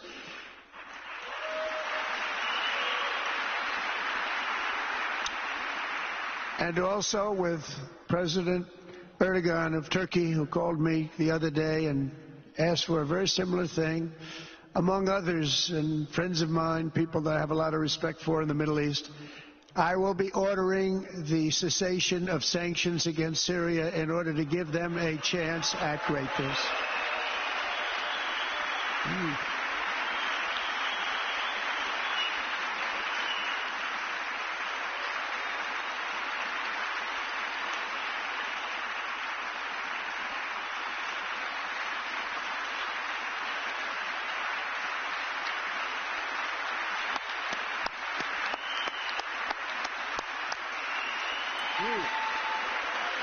You see how excited they are about that? Do you want to fight with the Jews? You want to do business with the Jews. Do you want to fight with the United States? You want to do business with the United States. Now, Iran has proven that they love stalling, and they'll be your best friend until they fund October 7th against you. So I'm not so optimistic about this, but Trump is giving the same velvet glove, iron fist treatment to Iran as well. But with that said, Iran can have a much brighter future, but will never allow America and its allies to be threatened with terrorism or nuclear attack. The choice is theirs to make. We really want them to be a successful country. We want them to be a wonderful, safe, great country. But they cannot have a nuclear weapon. This is an offer that will not last forever. The time is right now for them to choose. Right now, we don't have a lot of time to wait. Do you understand what's going on there? He's saying, we will let Israel blow you up. We will blow you up. We're going to send in Tom Cruise and the F-18s. We're going to send them in, and we're going to blow up your nuclear arsenal. We're going to take that thing out before it becomes active. We're going to do that. You can become friends with us, or we can blow you up. And he's saying that he's calling them out in front of the entire Arab world, with the most popular kids in the Arab world in Saudi Arabia. Now, he also said this about Iran. Yet I'm here today not merely to condemn the past chaos of Iran's leaders, but to offer them a new path and a much better path toward a far better and more hopeful future. As I've shown repeatedly, I am willing to end past conflicts and forge new partnerships for a better and more stable world, even if our differences may be very profound, which obviously they are in the case of Iran. I have never believed in having permanent enemies. I am different than a lot of people think. I don't like permanent enemies, but sometimes you need enemies to do the job, and you have to do it right.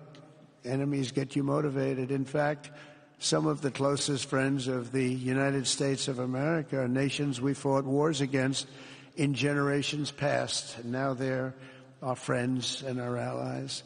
Now, he is very much doing the peace through strength doctrine. He is literally threatening Iran and saying, we fought with you. Do you want to be our friend? Do you want to be our enemy? This was one that was fascinating to me. He's talking about the entire Middle East. Lebanon, which is controlled by Hezbollah, but there's not much left of Hezbollah because a lot of them are missing things because of Operation Grim Beeper. He's even giving them an opportunity. My administration stands ready to help Lebanon create a future of economic development and peace with its neighbors. Look at that. He's offering it to everybody. So you're going to take the olive branch, or do you want to go back to being 8th century barbarians? It's really that simple. The only thing that's marring this whole trip for me is this business with Qatar. Qatar is a bunch of terrorists. Now, if you want to give them the same offer, do you think that maybe getting this airplane from Qatar, this $400 million palace in the sky to replace Air Force One, is part of this? Look, in the Middle East, they like giving gifts, and they don't like their gifts being turned down. But at the same time, it's basically, and everybody, right, left, and center, says it's a huge issue to have a foreign plane as Air Force One, and what do you owe them, the Qataris, who are basically Hamas in suits? What do you owe them in response? Don't take my word for it. Hear what Donald Trump said about Qatar back in 2017. I addressed a summit of more than 50 Arab and Muslim leaders, a unique meeting in the history of nations, where key players in the region agreed to stop supporting terrorism, whether it be financial, military, or even moral support. The nation of Qatar, unfortunately, has historically been a funder of terrorism at a very high level.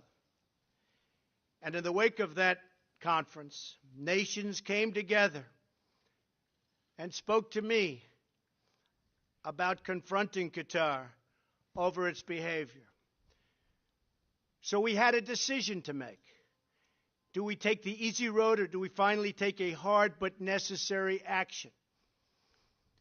We have to stop the funding of terrorism.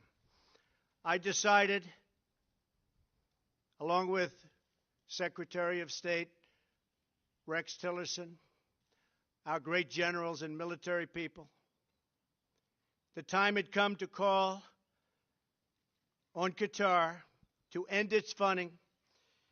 They have to end that funding and its extremist ideology in terms of funding. I want to call on all of the nations to stop immediately supporting terrorism. He's 100% right. Qatar is one of the ones who is behind the October 7th attacks. Qatar is the one who tells Hamas whether or not to release hostages. Qatar is the one who said, release Edan Alexander yesterday. Now, is he giving Qatar the same opportunity? Hey, do business with us, be nice to us, and then we'll be nice to you. Stop funding terror. Qatar has to prove that it's done funding terror. And this argument that Donald Trump is giving about the airplane, where we're getting a free airplane, what, you want us to spend money on it? Let me put this in a different context for a second for all of you. If China said they want to set up the CIA's mainframe, would you let them? Why not? Because then you're giving somebody who right now is an enemy of the United States, no matter how many trade deals we have with them, we need that to fully realize. You may say, that's insane. Why would you ever do something like that? Well, Air Force One is one of the most secure communication technological networks in the entire world. You can operate an entire war from up there. So why would you take a plane from Qatar, and what do you owe Qatar? The argument that Donald Trump is making is funny when he calls out ABC News. But at the same time, this is something that seems to have united right, left, and center. Mr. President, what do you say to people who view that luxury jet as a personal gift to you? Why not leave it behind? You're ABC fake news, right? Why Because not? only ABC, well, a few of you would. Let me tell you, you should be embarrassed asking that question. They're giving us a free jet. I could say, no, no, no, don't give us, I want to pay you $1 billion or 400 million or whatever it is. Or I could say, thank you very much. You know, there was an old golfer named Sam Snead. Did you ever hear him? He won 82 tournaments. He was a great golfer. And he had a motto: when they give you a putt, you say, thank you very much. You pick up your ball and you walk to the next hole. A lot of people are stupid. They say, no, no, I insist on putting it. And then they putt it and they miss it. And their partner gets angry at them. You know what? Remember that, Sam Snead. When they give you a putt, you pick it up and you walk to the next hole and you say, thank you very much. Respectfully, sir, as a businessman, some people may look at this and say, have you ever been given a gift worth millions of dollars and then not received It's anything? not a gift to me. It's a gift to the Department of Defense. And you should know better, because you've been embarrassed enough, and so has your network. Your network is a disaster. ABC is a disaster. By the way, I agree with him on that, and the reporter was wrong. It is a gift to the U.S. Department of Defense. It is not a gift to Donald Trump. It might end up in the library afterwards because he wants to outdo the Reagan Library. But at the end of the day, is this the best way to do it? I don't think it is. Is there something happening behind the scenes with Qatar we don't know about? Are they about to give up their terrorist ways? I'm not sure. We'll find out. He's meeting with them as part of this trip as well. He's already talking to them about the release of Edon Alexander. And here's something else, my friends. In MAGA, my friends in America First, you don't have to explain everything he does. You can say, I love him. I love what he's doing. I love that he got Edon Alexander back. I love that he's trying to make peace with Saudi Arabia. I love the $600 billion in investments. I like that he's trying to open up the Middle East to trade and stop wars. And I love the fact that he's making these trade deals with China. And I love the fact that he's bringing businesses and companies back to America. And that's America first on safety. But you can say, my friend, I disagree with you on this one item, and not be judged for it. It's okay to have those disagreements. Don't worry about what the repercussions may be. If you can't tell your friend how you actually feel, are they really your friend? And if we get the president back on the show, I'm going to ask him directly about this. And you know how I would ask the question? Mr. President, we know you're America first, but the optics of this are not great. Do you understand what it's like working with Qatar? What can you tell us what it's like working behind the scenes with Qatar?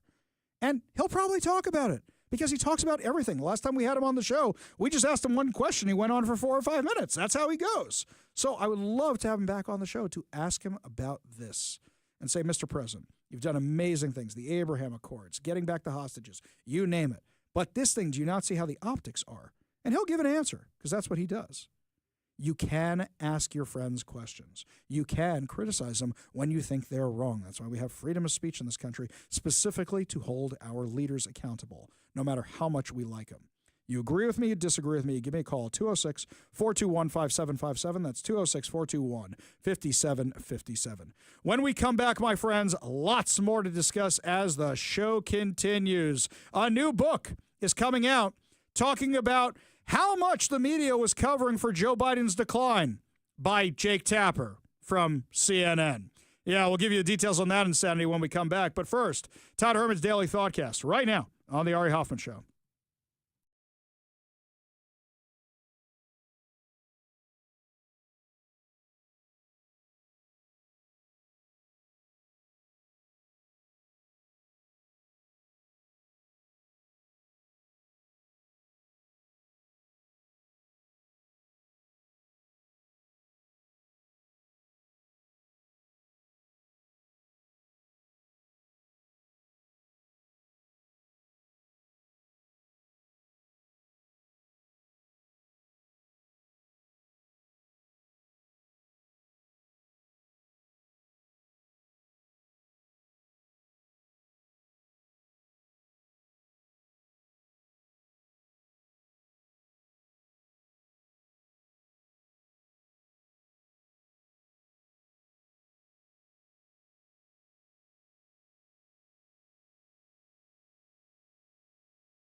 Do you get depressed when the show isn't on? Well, my friends, we have a solution for you. Subscribe to our podcast. That way you never miss a minute of the show on whatever your preferred podcast platform is. We go to the Warrior Injury Law Studio line.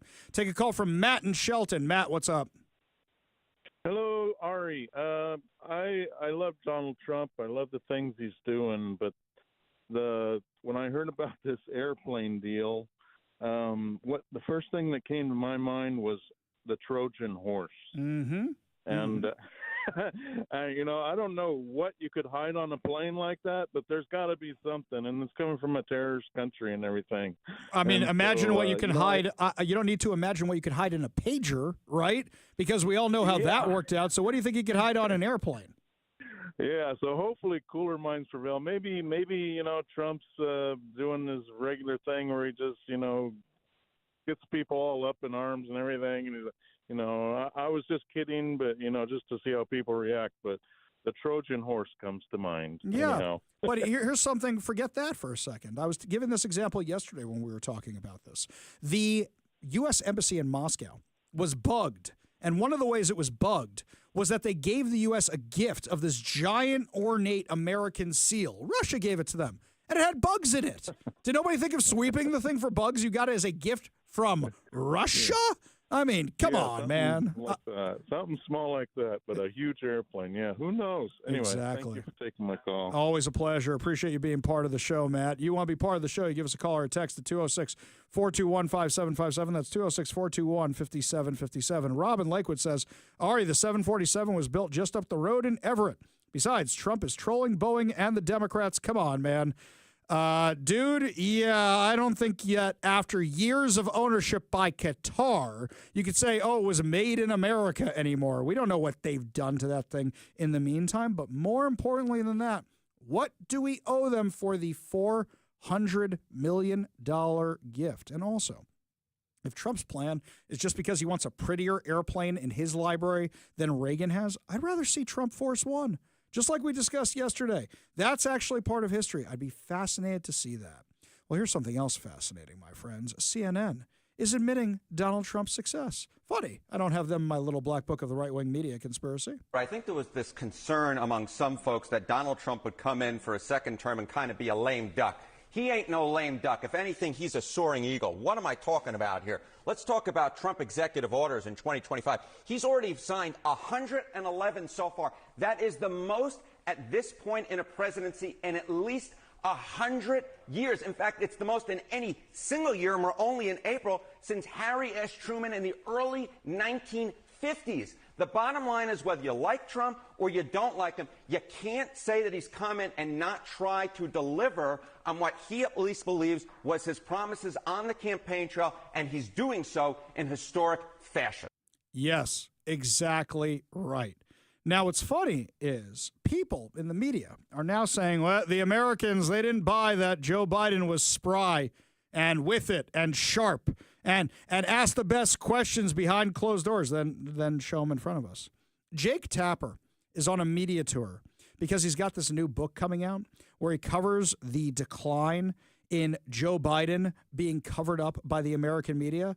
You mean people like Jake Tapper, who covered up what was going on with the media with Joe Biden? He was covering up the whole thing. Don't believe me? We got a montage for you.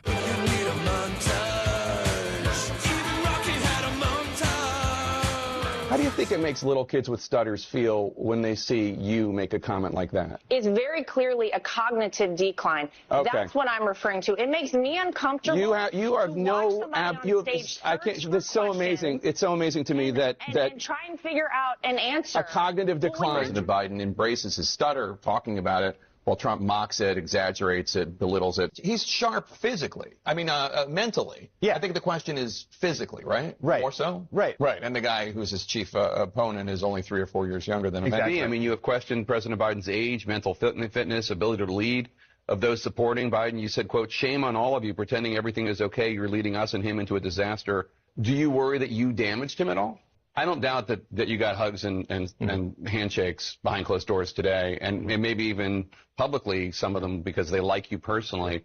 But I've heard a lot of really nasty stuff about you from your Democratic colleagues. Sure. I mean, just like What is he thinking? Exercise in narcissism. I mean, false claims to the Wall Street Journal about President Biden's mental fitness and acuity. Yeah, Jake Tapper was one of the people covering it up.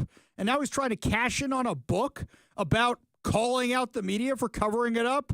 Jake, why don't you put a mirror right there on the inside of whatever it is that you're looking at and realize you were one of the people covering this up.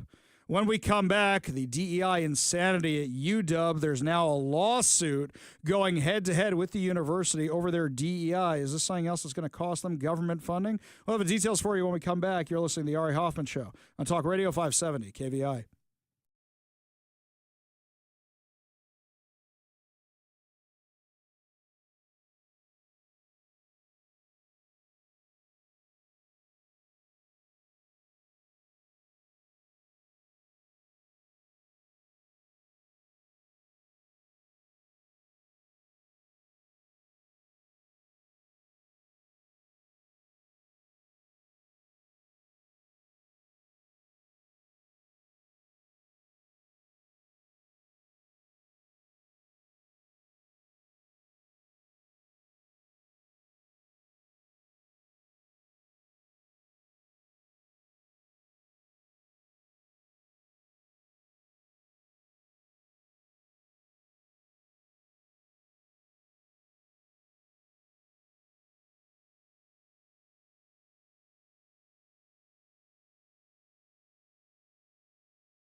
Well, my friends, University of Washington has been in the headlines a lot recently, but there are some cases still out there from previous incidents at the University of Washington. Joining us now with an update on his case is Professor Stuart Regis. Thanks so much for being with us today.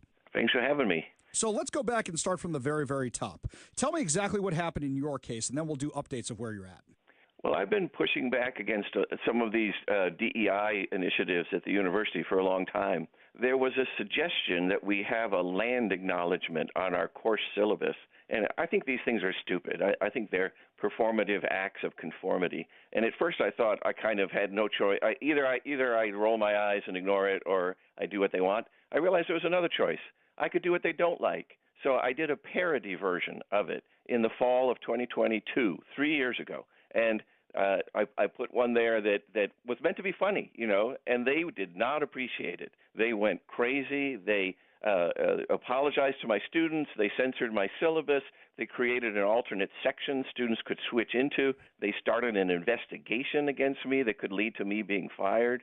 All because I did a parody version of a land acknowledgement. There's an organization called FIRE that, like the new ACLU, they're the free speech people, and they've taken my case. We lost in district court, but now we're going to be this Thursday doing an appeal before the Ninth Circuit in San Francisco. So let me ask you a question. If you said to the people over at University of Washington, we should rename Seattle because Chief Sealth was a slave owner, what do you think their reaction would be? Well, and someone who committed genocide against other tribes. I mean, he's not the most stellar hero that you would think of. But, I mean, it's amazing to me. I think the fact that so much time has gone by, things have changed, ever since October 7th, I think just a big shift happened. I think people, a lot of people are waking up to shocking things that have been going on campus. And now it just seems so silly that, I make a little joke about land acknowledgments and I have to be, I'm never allowed to teach a required course again, they've decided, because students might be so offended by being taught by me because I made a joke, that they need to be able to be with a different instructor. It's just so different now, I think. The court case has been going on for a long time, so it's almost like a snapshot of a past time. I think that we had you on when all this was first starting, then we had you on when the case first started moving forward, and you brought up October 7th. And the irony I find in this case is that they want you to do a land acknowledgement for the Native Americans, but they're on the side of Hamas, which never really had a presence in Israel. So and the Jews were there for thousands of years. I don't think they see the irony there, the historical irony at all. Well, and we have things like, Harvard put out a report recently, 300-page report. It's shocking how much anti-Semitism had factored into their classroom teaching, So, I mean, that kind of stuff was going on. We're now finding out, and then the Trump administration is going after them for it, So that's what I was saying. I think things have shifted a lot. But these court cases take a long time to kind of make their way through. Have you noticed a difference on campus since Trump got into office? Because now I'm looking at the university doing strong statements against violence and anti-Semitism, whereas last year I have their emails. I know what they were saying. I know what they were saying in public. I know what they were saying behind closed doors. And the statements I'm seeing now do not line up with the university. Is this stuff you think they're saying just to keep federal funding? Or do you think they have actually had a change of heart? Because I'm skeptical that they have. Oh, I don't think it's a change of heart. I think they realize that they're in big trouble. The Trump administration has announced that they're investigating us on 2 different counts. So we're under the microscope. And so, I mean, they were very quick to kind of suspend those 21 students who took over that engineering building recently. I mean, they did nothing last spring when we had the encampment. They had put up little placards, the night before, and that said this is illegal. And the people who did the encampment, modified the placards to say that it wasn't illegal, and then they incorporated them into their tent city. They used them to hold up tarps and stuff. I mean, it was just a way of saying, we don't care what you think. And the university did nothing. They allowed them to violate the law. And, that was a different attitude at that point. So I get that you want your job to be what it was before. I get that you want to be treated fairly. But would you even want to teach at a place like University of Washington where this isn't a bug? This is a feature of the system. Yeah, that's one of the biggest problems. Trump wants to try to change education, but, man, this is not going to be an easy thing to change. I mean, the kind of conservatives who would have been around either haven't gone into teaching because they can see how terrible the atmosphere is, or they've left or been fired. So it's not like there's this crew of conservatives who can come in and help fix the university. So I don't know how this thing turns out, but it's not a fun time to be at the University of Washington. Oh, I'm sure not. So just before we let you go, in the last few minutes we have with Professor Stuart Regis, why don't you tell us where your case is right now? What's the latest development in it? Well, so we've done an appeal. The district judge ruled in favor of the university. I think he really didn't understand First Amendment cases. He was, it's true that employers have a lot of ability to kind of censor their employees, but not at the university level. The courts have been very clear that faculty have special protection under the First Amendment. We can express opinions, and even if they're offensive opinions, that's something that the university has to allow. And so we think that we have a very strong case. We think the Ninth Circuit's going to reverse the district judge. Professor Stuart Regis, I hope that you win. I hope so, because this could be a precedent-setting case, especially with everything going on with DEI and trying to get it out of education right now. Really do appreciate you joining us today to give us this update. Thanks for having me. Always a pleasure. We got a whole lot more to discuss, including your good news giveaway, your good news headlines, your chance to win a $50 Daniel's Broiler gift card, plus so much more. You're listening to the Ari Hoffman Show on Talk Radio 570 KVI.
It is time to feel good as we wrap up an amazing episode of the Ari Hoffman Show right here on Talk Radio 570 KVI, and got some great texts here from people over on the Warrior Injury Law studio line. So we have this one here, which is talking about somebody who says they used to work for Boeing, or still does work for Boeing, talking about how if Donald Trump took possession of that airplane, to get it ready to become an Air Force One, they would literally have to strip it down to the studs.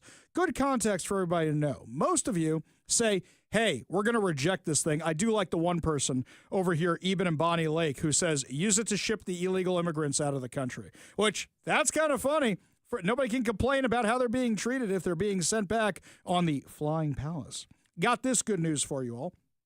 AMC Theaters is going to be slashing prices on Wednesdays by 50% starting in July. The goal is to get more people in theaters between weekends. Isn't that what Tuesdays are for right now? Pretty sure they have that deal on Tuesdays. It's one of the commercials they run. Before Nicole Kidman comes on and starts talking about, we come to this place for whatever. Didn't they used to have the Tuesday discounts? I don't know. I don't go to AMC too terribly often. Yeah. Except for when we go there for press screenings. Oh, that's the only place I go to these days.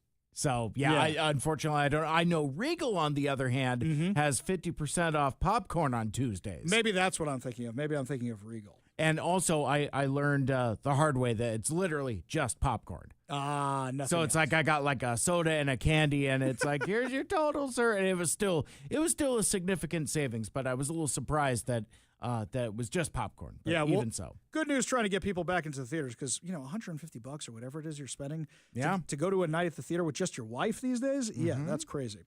Saw this other thing. Look, I'm not the biggest fan of Steve Witkoff. I'm not. I don't like a lot of the deals he's been negotiating. I think we could be doing better. But this put him in a different light for me. So he went to see Edon Alexander, the freed hostage, in the hospital. He gave him a necklace that his son Andrew, who died at a very young age, he gave him the necklace to wear. He wore the necklace with the Star of David around his neck for 2.5 decades. Steve Witkoff wore it every single day. And yesterday he brought it to Edon. And he said, you would be doing my son a great honor if you continue to wear it. That says a lot about a person. And though you may disagree with somebody, sometimes you may disagree with me. Are we all coming from a good place? Are we all good people? That's what you got to consider who you're negotiating with on the other side. And even though I don't like some of the stuff Steve Witkoff is doing, it's clear this is a good guy. That's a really huge, huge gesture. Give him something from a son that passed away. That's really something. Before I forget, your chance to win fantabulous prizes. Today, we are giving away a $50 Daniel's Broiler gift card.